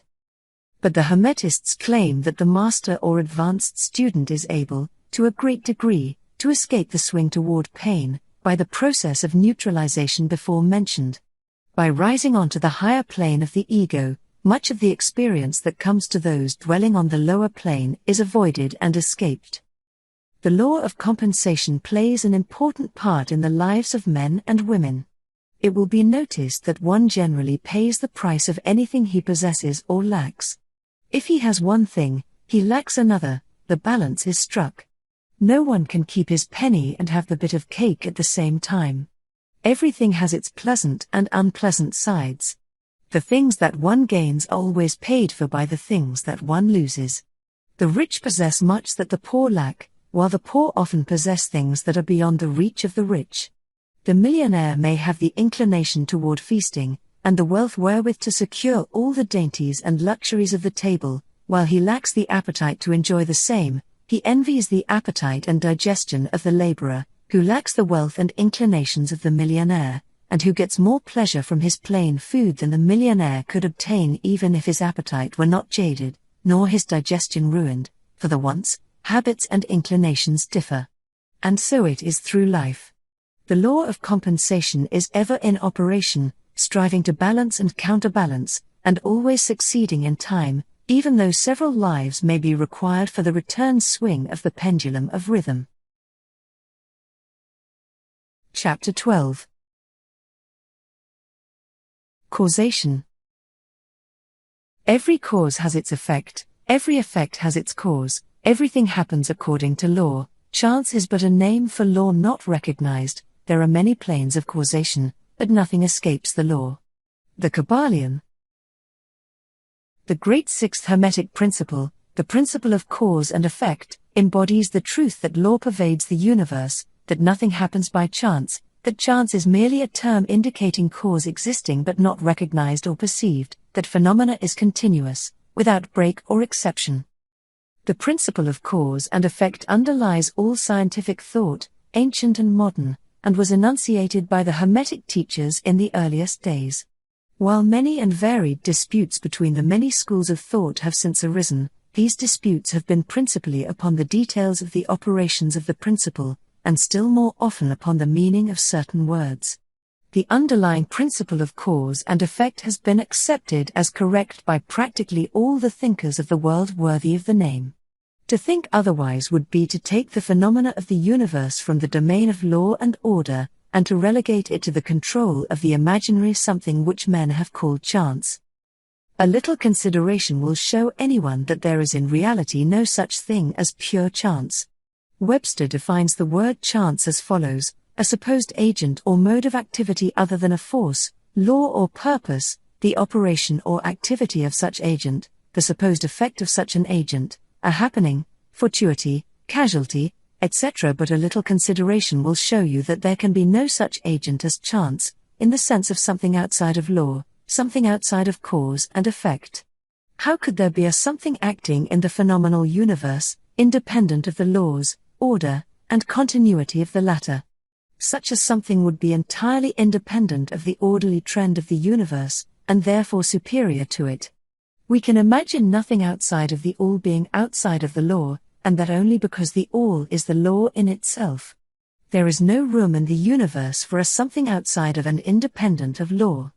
The existence of such a something would render all natural laws ineffective, and would plunge the universe into chaotic disorder and lawlessness. A careful examination will show that what we call chance is merely an expression relating to obscure causes, causes that we cannot perceive, causes that we cannot understand. The word chance is derived from a word meaning to fall, as the falling of dice, the idea being that the fall of the dice, and many other happenings, are merely a happening unrelated to any cause. And this is the sense in which the term is generally employed. But when the matter is closely examined, it is seen that there is no chance whatsoever about the fall of the dice. Each time a die falls, and displays a certain number, it obeys a law as infallible as that which governs the revolution of the planets around the sun. Back of the fall of the die causes, or chains of causes, running back further than the mind can follow. The position of the die in the box, the amount of muscular energy expended in the throw, the condition of the table, etc., etc., all are causes, the effect of which may be seen. But back of these seen causes there are chains of unseen preceding causes, all of which had a bearing upon the number of the die which fell uppermost. If a die be cast a great number of times, it will be found that the numbers shown will be about equal, that is, there will be an equal number of 1 spot, 2 spot, etc., coming uppermost. Toss a penny in the air, and it may come down either heads or tails, but make a sufficient number of tosses, and the heads and tails will about even up. This is the operation of the law of average. But both the average and the single toss come under the law of cause and effect, and if we were able to examine into the preceding causes, it would be clearly seen that it was simply impossible for the die to fall other than it did, under the same circumstances and at the same time. Given the same causes, the same results will follow. There is always a cause and a because to every event. Nothing ever happens without a cause, or rather a chain of causes. Some confusion has arisen in the minds of persons considering this principle, from the fact that they were unable to explain how one thing could cause another thing, that is, be the creator of the second thing. As a matter of fact, no thing ever causes or creates another thing. Cause and effect deals merely with events. An event is that which comes, arrives or happens, as a result or consequent of some preceding event. No event creates another event, but is merely a preceding link in the great orderly chain of events flowing from the creative energy of the all. There is a continuity between all events precedent, consequent and subsequent. There is a relation existing between everything that has gone before, and everything that follows. A stone is dislodged from a mountainside and crashes through a roof of a cottage in the valley below. At first sight we regard this as a chance effect, but when we examine the matter we find a great chain of causes behind it. In the first place there was the rain which softened the earth supporting the stone and which allowed it to fall, then back of that was the influence of the sun, other rains, etc., which gradually disintegrated the piece of rock from a larger piece, then there were the causes which led to the formation of the mountain, and its upheaval by convulsions of nature, and so on ad infinitum. Then we might follow up the causes behind the rain, etc. Then we might consider the existence of the roof. In short, we would soon find ourselves involved in a mesh of cause and effect, from which we would soon strive to extricate ourselves. Just as a man has 2 parents, and 4 grandparents, and 8 great-grandparents, and 16 great-great-grandparents, and so on until when, say, 40 generations are calculated, the numbers of ancestors run into many millions, so it is with the number of causes behind even the most trifling event or phenomena, such as the passage of a tiny speck of soot before your eye. It is not an easy matter to trace the bit of soot back to the early period of the world's history when it formed a part of a massive tree trunk, which was afterward converted into coal, and so on, until as the speck of soot it now passes before your vision on its way to other adventures. And a mighty chain of events, causes and effects, brought it to its present condition, and the latter is but one of the chain of events which will go to produce other events hundreds of years from now.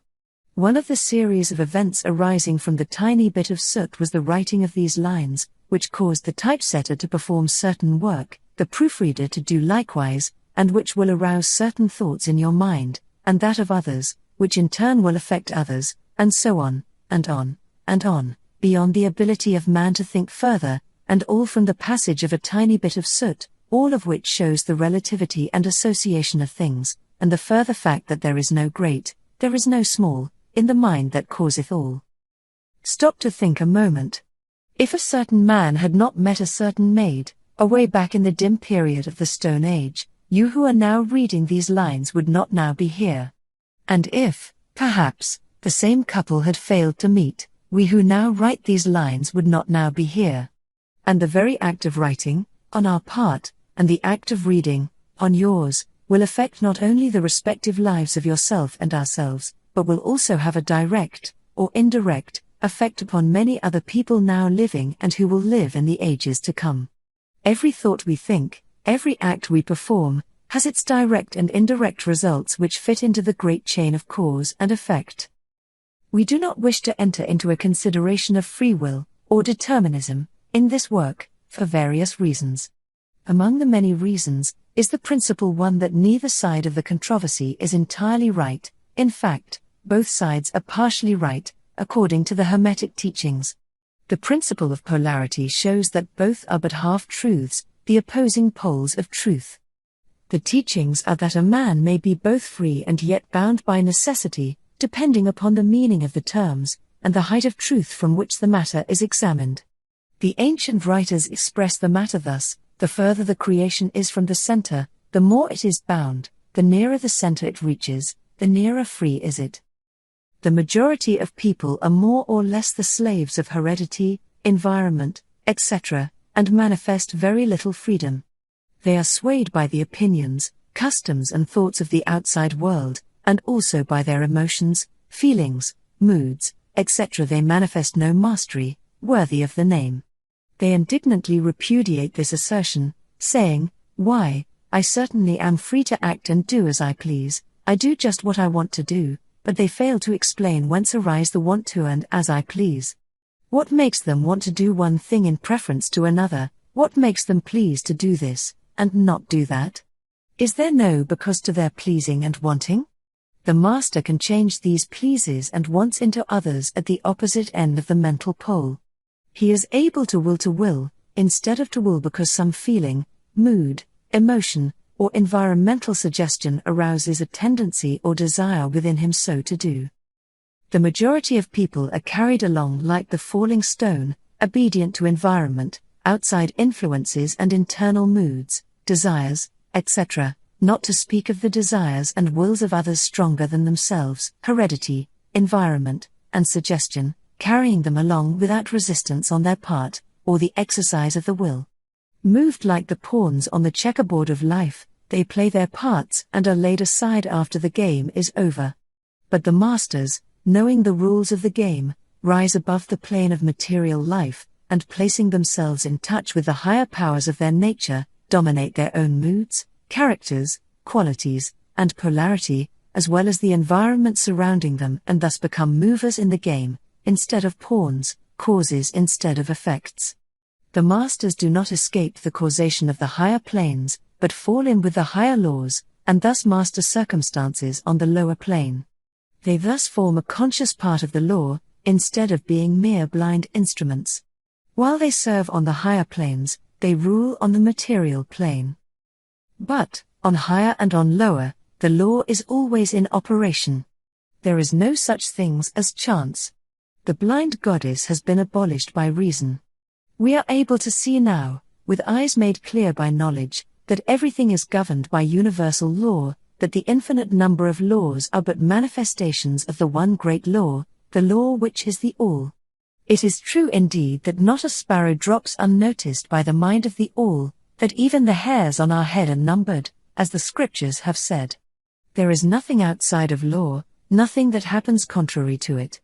And yet, do not make the mistake of supposing that man is but a blind automaton, far from that. The Hermetic teachings are that man may use law to overcome laws, and that the higher will always prevail against the lower, until at last he has reached the stage in which he seeks refuge in the law itself, and laughs the phenomenal laws to scorn. Are you able to grasp the inner meaning of this? Chapter 13.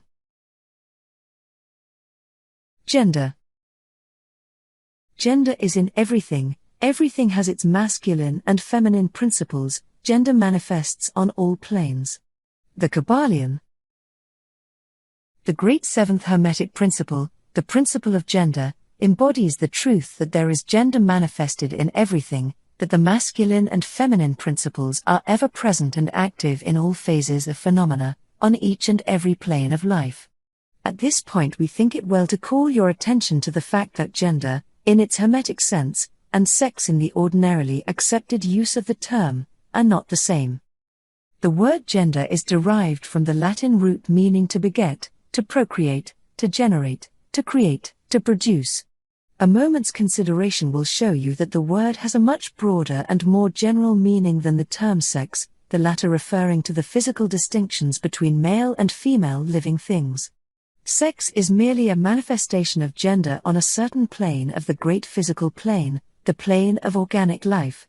We wish to impress this distinction upon your minds, for the reason that certain writers, who have acquired a smattering of the Hermetic philosophy, have sought to identify this seventh Hermetic principle with wild and fanciful, and often reprehensible, theories and teachings regarding sex. The office of gender is solely that of creating, producing, generating, etc., and its manifestations are visible on every plane of phenomena. It is somewhat difficult to produce proofs of this along scientific lines, for the reason that science has not as yet recognized this principle as of universal application. But still some proofs are forthcoming from scientific sources. In the first place, we find a distinct manifestation of the principle of gender among the corpuscles, ions, or electrons, which constitute the basis of matter as science now knows the latter, and which by forming certain combinations form the atom, which until lately was regarded as final and indivisible. The latest word of science is that the atom is composed of a multitude of corpuscles, electrons, or ions, the various names being applied by different authorities, revolving around each other and vibrating at a high degree and intensity.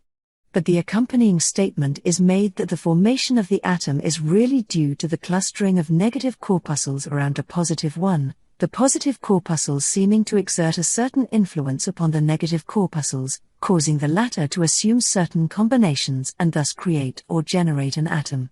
This is in line with the most ancient Hermetic teachings, which have always identified the masculine principle of gender with the positive, and the feminine with the negative poles of electricity, so called. Now a word at this point regarding this identification. The public mind has formed an entirely erroneous impression regarding the qualities of the so-called negative pole of electrified or magnetized matter. The terms positive and negative are very wrongly applied to this phenomenon by science. The word positive means something real and strong, as compared with a negative unreality or weakness. Nothing is further from the real facts of electrical phenomena. The so-called negative pole of the battery is really the pole in and by which the generation or production of new forms and energies is manifested. There is nothing negative about it. The best scientific authorities now use the word cathode in place of negative, the word cathode coming from the Greek root meaning descent, the path of generation, etc. From the cathode pole emerge the swarm of electrons or corpuscles. From the same pole emerge those wonderful rays which have revolutionized scientific conceptions during the past decade. The cathode pole is the mother of all of the strange phenomena which have rendered useless the old textbooks, and which have caused many long accepted theories to be relegated to the scrap pile of scientific speculation. The cathode, or negative pole, is the mother principle of electrical phenomena, and of the finest forms of matter as yet known to science. So you see we are justified in refusing to use the term negative in our consideration of the subject, and in insisting upon substituting the word feminine for the old term. The facts of the case bear us out in this, without taking the Hermetic teachings into consideration. And so we shall use the word feminine in the place of negative in speaking of that pole of activity. The latest scientific teachings are that the creative corpuscles or electrons are feminine. Science says they are composed of negative electricity, we say they are composed of feminine energy. A feminine corpuscle becomes detached from, or rather leaves, a masculine corpuscle, and starts on a new career. It actively seeks a union with a masculine corpuscle, being urged thereto by the natural impulse to create new forms of matter or energy. One writer goes so far as to use the term it at once seeks, of its own volition, a union, etc. This detachment and uniting form the basis of the greater part of the activities of the chemical world. When the feminine corpuscle unites with a masculine corpuscle, a certain process is begun. The feminine particles vibrate rapidly under the influence of the masculine energy, and circle rapidly around the latter. The result is the birth of a new atom. This new atom is really composed of a union of the masculine and feminine electrons, or corpuscles, but when the union is formed the atom is a separate thing, having certain properties, but no longer manifesting the property of free electricity. The process of detachment or separation of the feminine electrons is called ionization. These electrons, or corpuscles, are the most active workers in nature's field. Arising from their unions, or combinations, manifest the varied phenomena of light, heat, electricity, magnetism, attraction, repulsion, chemical affinity and the reverse, and similar phenomena. And all this arises from the operation of the principle of gender on the plane of energy. The part of the masculine principle seems to be that of directing a certain inherent energy toward the feminine principle, and thus starting into activity the creative processes. But the feminine principle is the one always doing the active creative work, and this is so on all planes. And yet, each principle is incapable of operative energy without the assistance of the other. In some of the forms of life, the two principles are combined in one organism. For that matter, everything in the organic world manifests both genders. There is always the masculine present in the feminine form, and the feminine form. The Hermetic teachings include much regarding the operation of the two principles of gender in the production and manifestation of various forms of energy, etc., but we do not deem it expedient to go into detail regarding the same at this point, because we are unable to back up the same with scientific proof, for the reason that science has not as yet progressed thus far. But the example we have given you of the phenomena of the electrons or corpuscles will show you that science is on the right path, and will also give you a general idea of the underlying principles. Some leading scientific investigators have announced their belief that in the formation of crystals there was to be found something that corresponded to sex activity, which is another straw showing the direction the scientific winds are blowing. And each year will bring other facts to corroborate the correctness of the Hermetic principle of gender. It will be found that gender is in constant operation and manifestation in the field of inorganic matter, and in the field of energy or force. Electricity is now generally regarded as the something into which all other forms of energy seem to melt or dissolve. The electrical theory of the universe is the latest scientific doctrine, and is growing rapidly in popularity and general acceptance.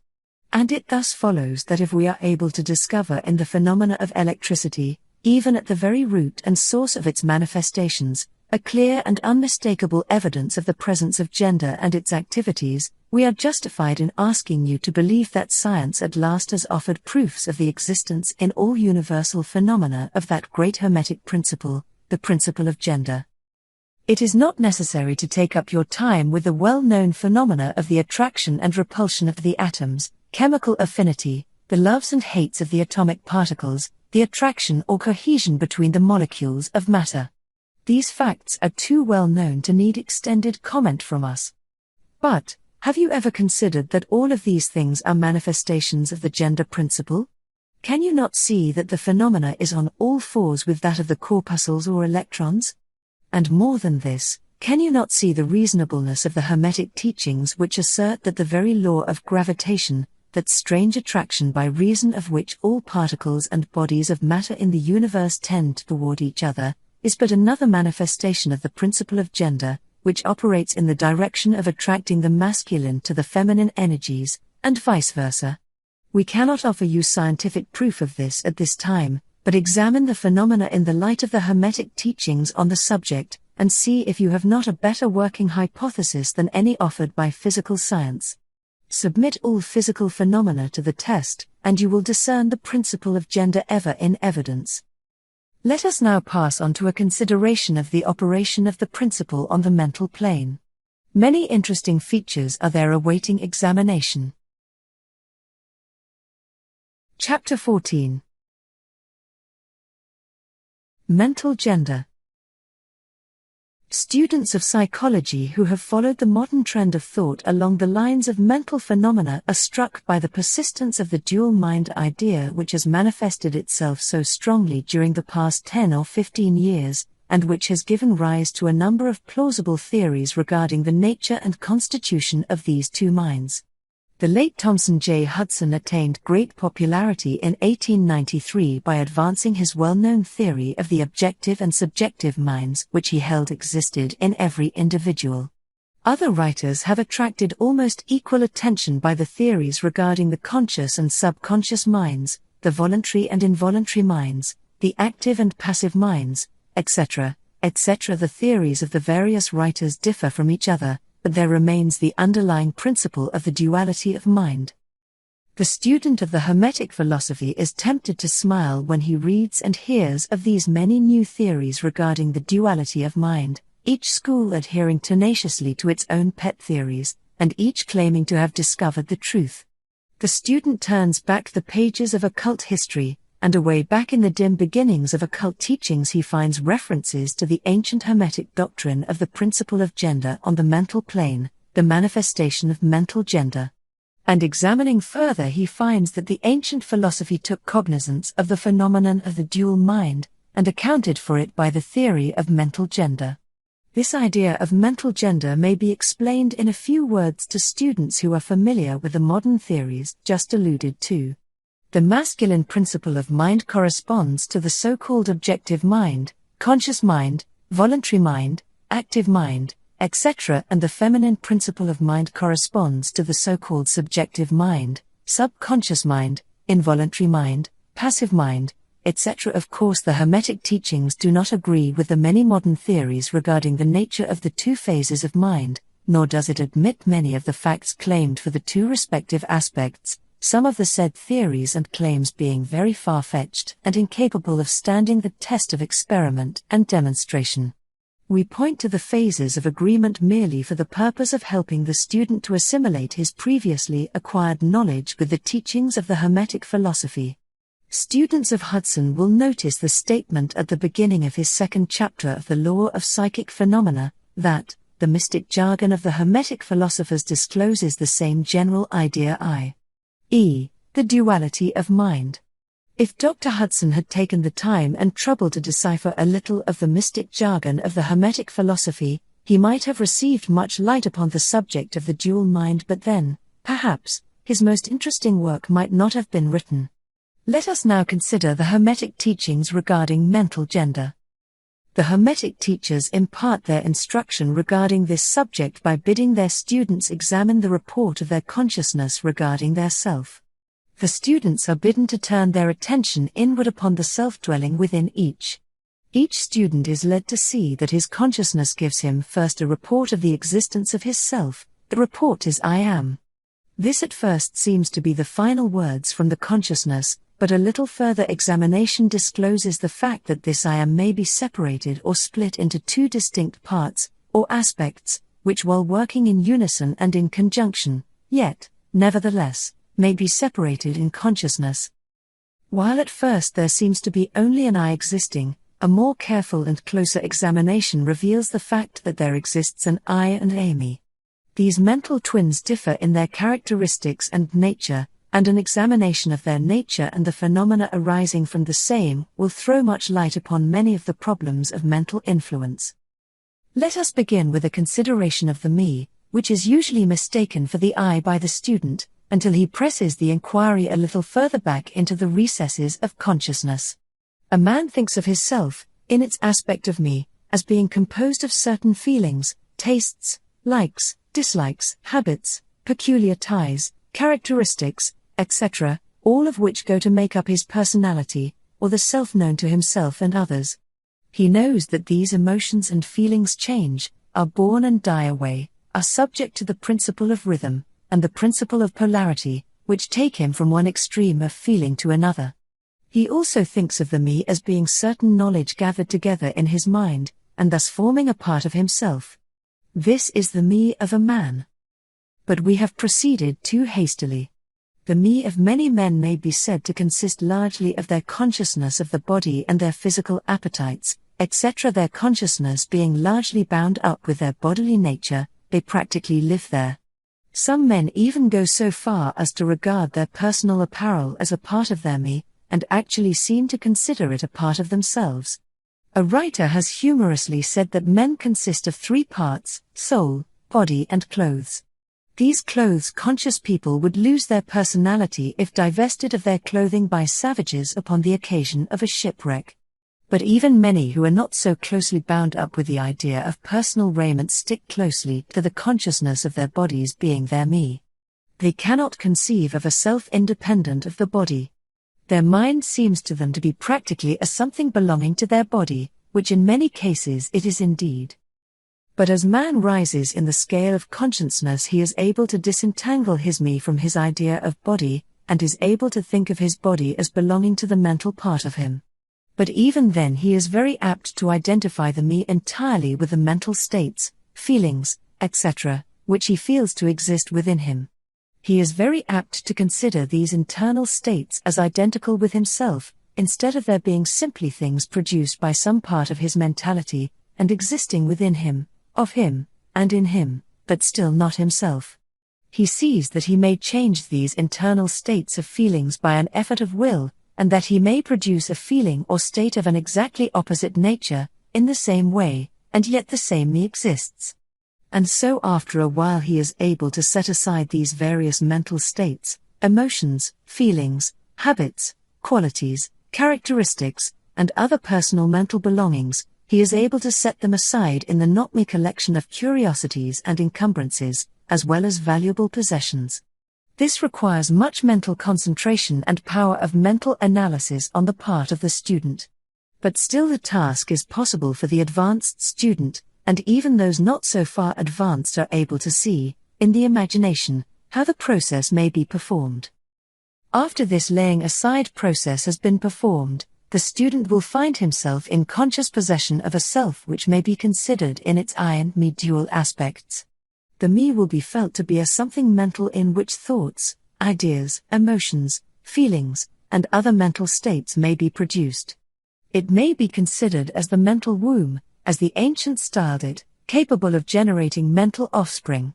It reports to the consciousness as a me with latent powers of creation and generation of mental progeny of all sorts and kinds. Its powers of creative energy are felt to be enormous.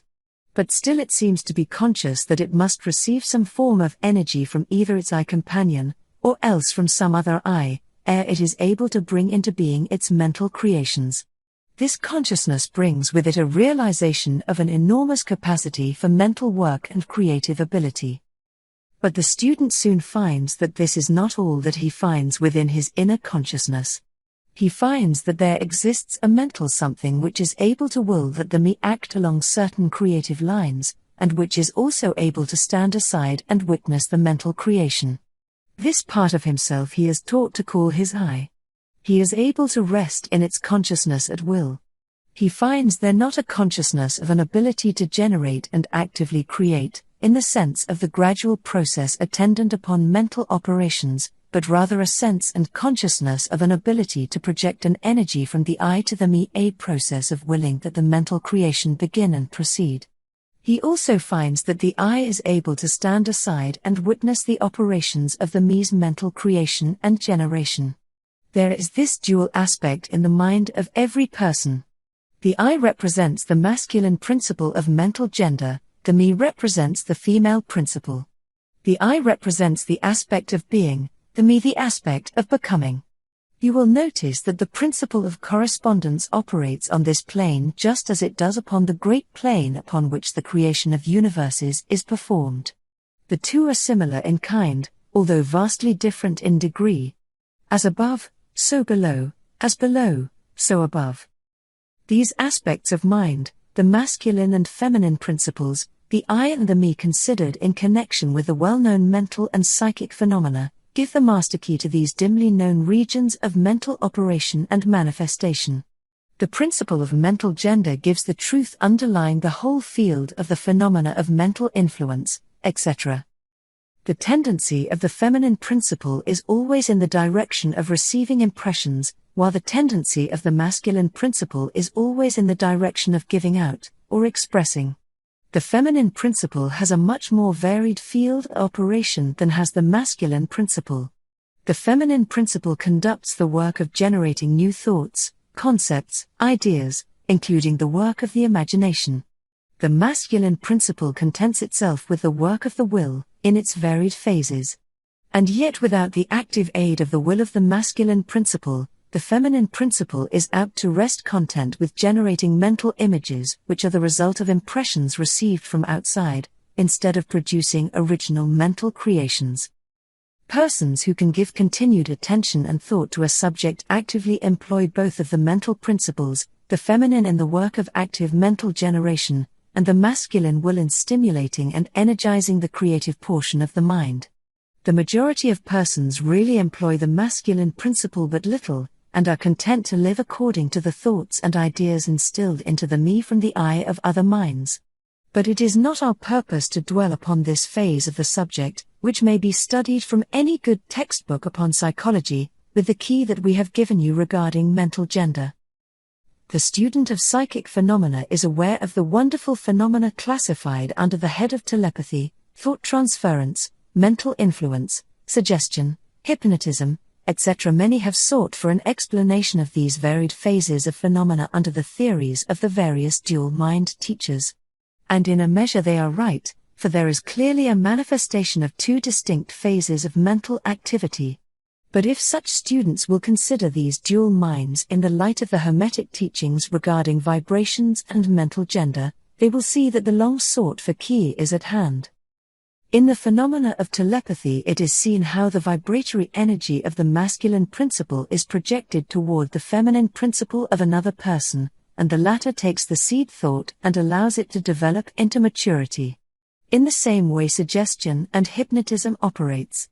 The masculine principle of the person giving the suggestions directs a stream of vibratory energy or willpower toward the feminine principle of the other person, and the latter accepting it makes it its own and acts and thinks accordingly. An idea thus lodged in the mind of another person grows and develops, and in time is regarded as the rightful mental offspring of the individual, whereas it is in reality like the cuckoo egg placed in the sparrow's nest, where it destroys the rightful offspring and makes itself at home. The normal method is for the masculine and feminine principles in a person's mind to coordinate and act harmoniously in conjunction with each other. But, unfortunately, the masculine principle in the average person is too lazy to act, the display of willpower is too slight, and the consequence is that such persons are ruled almost entirely by the minds and wills of other persons, whom they allow to do their thinking and willing for them. How few original thoughts or original actions are performed by the average person? Are not the majority of persons mere shadows and echoes of others having stronger wills or minds than themselves? The trouble is that the average person dwells almost altogether in his me consciousness, and does not realize that he has such a thing as an I. He is polarized in his feminine principle of mind, and the masculine principle, in which is lodged the will, is allowed to remain inactive and not employed. The strong men and women of the world invariably manifest the masculine principle of will, and their strength depends materially upon this fact. Instead of living upon the impressions made upon their minds by others, they dominate their own minds by their will, obtaining the kind of mental images desired, and moreover dominate the minds of others likewise, in the same manner. Look at the strong people, how they manage to implant their seed thoughts in the minds of the masses of the people, thus causing the latter to think thoughts in accordance with the desires and wills of the strong individuals. This is why the masses of people are such sheep-like creatures, never originating an idea of their own, nor using their own powers of mental activity. The manifestation of mental gender may be noticed all around us in everyday life. The magnetic persons are those who are able to use the masculine principle in the way of impressing their ideas upon others. The actor who makes people weep or cry as he wills, is employing this principle. And so is the successful orator, statesman, preacher, writer or other people who are before the public attention. The peculiar influence exerted by some people over others is due to the manifestation of mental gender, along the vibratorial lines above indicated. In this principle lies the secret of personal magnetism, personal influence, fascination, etc., as well as the phenomena generally grouped under the name of hypnotism. The student who has familiarized himself with the phenomena generally spoken of as psychic will have discovered the important part played in the said phenomena by that force which science has styled suggestion, by which term is meant the process or method whereby an idea is transferred to, or impressed upon the mind of another, causing the second mind to act in accordance therewith. A correct understanding of suggestion is necessary in order to intelligently comprehend the varied psychical phenomena which suggestion underlies. But, still more is a knowledge of vibration and mental gender necessary for the student of suggestion. For the whole principle of suggestion depends upon the principle of mental gender and vibration. It is customary for the writers and teachers of suggestion to explain that it is the objective or voluntary mind which make the mental impression, or suggestion, upon the subjective or involuntary mind. But they do not describe the process or give us any analogy in nature whereby we may more readily comprehend the idea. But if you will think of the matter in the light of the Hermetic teachings, you will be able to see that the energizing of the feminine principle by the vibratory energy of the masculine principle is in accordance to the universal laws of nature, and that the natural world affords countless analogies whereby the principle may be understood. In fact, the Hermetic teachings show that the very creation of the universe follows the same law, and that in all creative manifestations, upon the planes of the spiritual, the mental, and the physical, there is always in operation this principle of gender, this manifestation of the masculine and the feminine principles. As above, so below, as below, so above. And more than this, when the principle of mental gender is once grasped and understood, the varied phenomena of psychology at once becomes capable of intelligent classification and study, instead of being very much in the dark. The principle works out in practice, because it is based upon the immutable universal laws of life. We shall not enter into an extended discussion of, or description of, the varied phenomena of mental influence or psychic activity. There are many books, many of them quite good, which have been written and published on this subject of late years.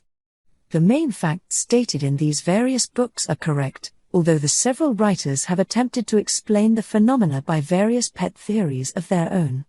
The student may acquaint himself with these matters, and by using the theory of mental gender he will be able to bring order out of the chaos of conflicting theory and teachings, and may, moreover, readily make himself a master of the subject if he be so inclined. The purpose of this work is not to give an extended account of psychic phenomena, but rather to give to the student a master key whereby he may unlock the many doors leading into the parts of the temple of knowledge which he may wish to explore. We feel that in this consideration of the teachings of the Kybalion, one may find an explanation which will serve to clear away many perplexing difficulties, a key that will unlock many doors. What is the use of going into detail regarding all of the many features of psychic phenomena and mental science, provided we place in the hands of the student the means whereby he may acquaint himself fully regarding any phase of the subject which may interest him? With the aid of the Kybalion one may go through any occult library anew, the old light from Egypt illuminating many dark pages, and obscure subjects. That is the purpose of this book. We do not come expounding a new philosophy, but rather furnishing the outlines of a great world-old teaching which will make clear the teachings of others, which will serve as a great reconciler of differing theories, and opposing doctrines. Chapter 15. Hermetic Axioms. The possession of knowledge, unless accompanied by a manifestation and expression in action, is like the hoarding of precious metals, a vain and foolish thing. Knowledge, like wealth, is intended for use. The law of use is universal, and he who violates it suffers by reason of his conflict with natural forces. The Kybalion. The Hermetic teachings, while always having been kept securely locked up in the minds of the fortunate possessors thereof, for reasons which we have already stated, were never intended to be merely stored away and secreted. The law of use is dwelt upon in the teachings, as you may see by reference to the above quotation from the Kybalion, which states it forcibly. Knowledge without use and expression is a vain thing, bringing no good to its possessor, or to the race. Beware of mental miserliness, and express into action that which you have learned. Study the axioms and aphorisms, but practice them also. We give below some of the more important Hermetic axioms, from the Kybalion, with a few comments added to each. Make these your own, and practice and use them, for they are not really your own until you have used them. To change your mood or mental state, change your vibration. The Kybalion. One may change his mental vibrations by an effort of will, in the direction of deliberately fixing the attention upon a more desirable state. Will directs the attention, and attention changes the vibration. Cultivate the art of attention, by means of the will, and you have solved the secret of the mastery of moods and mental states. To destroy an undesirable rate of mental vibration, put into operation the principle of polarity and concentrate upon the opposite pole to that which you desire to suppress. Kill out the undesirable by changing its polarity. The Kybalion. This is one of the most important of the Hermetic formulas. It is based upon true scientific principles. We have shown you that a mental state and its opposite were merely the two poles of one thing, and that by mental transmutation the polarity might be reversed. This principle is known to modern psychologists, who apply it to the breaking up of undesirable habits by bidding their students concentrate upon the opposite quality. If you are possessed of fear, do not waste time trying to kill out fear, but instead cultivate the quality of courage, and the fear will disappear. Some writers have expressed this idea most forcibly by using the illustration of the dark room. You do not have to shovel out or sweep out the darkness, but by merely opening the shutters and letting in the light, the darkness has disappeared. To kill out a negative quality, concentrate upon the positive pole of that same quality, and the vibrations will gradually change from negative to positive, until finally you will become polarized on the positive pole instead of the negative. The reverse is also true, as many have found out to their sorrow, when they have allowed themselves to vibrate too constantly on the negative pole of things. By changing your polarity you may master your moods, change your mental states, remake your disposition, and build up character. Much of the mental mastery of the advanced Hermetics is due to this application of polarity, which is one of the important aspects of mental transmutation. Remember the Hermetic axiom, quoted previously, which says, "Mind, as well as metals and elements, may be transmuted from state to state, degree to degree, condition to condition, pole to pole, vibration to vibration." The Kybalion. The mastery of polarization is the mastery of the fundamental principles of mental transmutation or mental alchemy, for unless one acquires the art of changing his own polarity, he will be unable to affect his environment. An understanding of this principle will enable one to change his own polarity, as well as that of others, if he will but devote the time, care, study and practice necessary to master the art. The principle is true, but the results obtained depend upon the persistent patience and practice of the student. Rhythm may be neutralized by an application of the art of polarization. The Kybalion. As we have explained in previous chapters, the Hermetists hold that the principle of rhythm manifests on the mental plane as well as on the physical plane, and that the bewildering succession of moods, feelings, emotions, and other mental states are due to the backward and forward swing of the mental pendulum, which carries us from one extreme of feeling to the other. The Hermetists also teach that the law of neutralization enables one, to a great extent, to overcome the operation of rhythm in consciousness. As we have explained, there is a higher plane of consciousness, as well as the ordinary lower plane, and the master by rising mentally to the higher plane causes the swing of the mental pendulum to manifest on the lower plane, and he, dwelling on his higher plane, escapes the consciousness of the swing backward. This is effected by polarizing on the higher self, and thus raising the mental vibrations of the ego above those of the ordinary plane of consciousness. It is akin to rising above a thing, and allowing it to pass beneath you. The advanced Hermetist polarizes himself at the positive pole of his being, the I am pole rather than the pole of personality, and by refusing and denying the operation of rhythm, raises himself above its plane of consciousness, and standing firm in his statement of being he allows the pendulum to swing back on the lower plane without changing his polarity. This is accomplished by all individuals who have attained any degree of self-mastery, whether they understand the law or not. Such persons simply refuse to allow themselves to be swung back by the pendulum of mood and emotion, and by steadfastly affirming the superiority, they remain polarized on the positive pole. The master, of course, attains a far greater degree of proficiency, because he understands the law which he is overcoming by a higher law, and by the use of his will he attains a degree of poise and mental steadfastness almost impossible of belief on the part of those who allow themselves to be swung backward and forward by the mental pendulum of moods and feelings. Remember, always, however, that you do not really destroy the principle of rhythm, for that is indestructible. You simply overcome one law by counterbalancing it with another, and thus maintain an equilibrium. The laws of balance and counterbalance are in operation on the mental as well as on the physical planes, and an understanding of these laws enables one to seem to overthrow laws, whereas he is merely exerting a counterbalance. Nothing escapes the principle of cause and effect, but there are many planes of causation, and one may use the laws of the higher to overcome the laws of the lower. The Kybalion. By an understanding of the practice of polarization, the Hermetists rise to a higher plane of causation and thus counterbalance the laws of the lower planes of causation. By rising above the plane of ordinary causes they become themselves, in a degree, causes instead of being merely caused.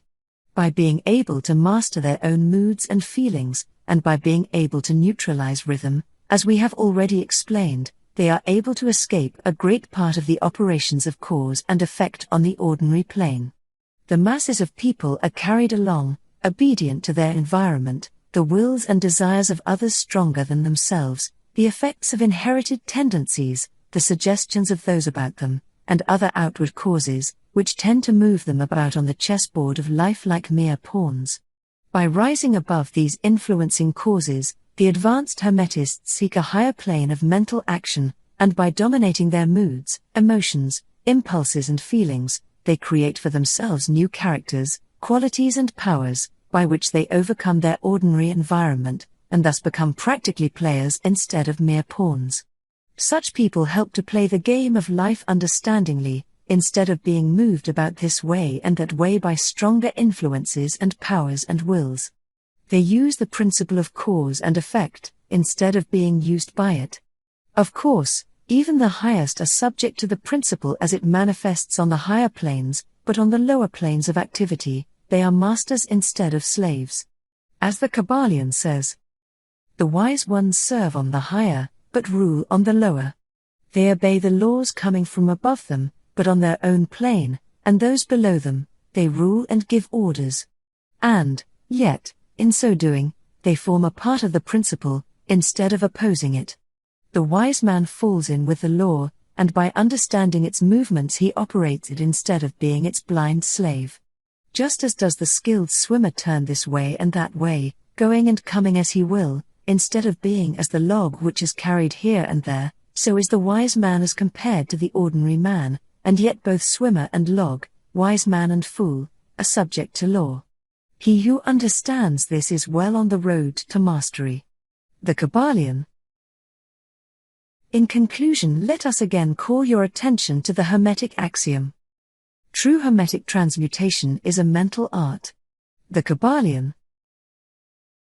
In the above axiom, the Hermetists teach that the great work of influencing one's environment is accomplished by mental power. The universe being wholly mental, it follows that it may be ruled only by mentality. And in this truth is to be found an explanation of all the phenomena and manifestations of the various mental powers which are attracting so much attention and study in these earlier years of the 20th century. Back of and under the teachings of the various cults and schools, remains ever constant the principle of the mental substance of the universe. If the universe be mental in its substantial nature, then it follows that mental transmutation must change the conditions and phenomena of the universe. If the universe is mental, then mind must be the highest power affecting its phenomena. If this be understood, then all the so-called miracles and wonder-workings are seen plainly for what they are. The all is mind, the universe is mental. The Kybalion. The end.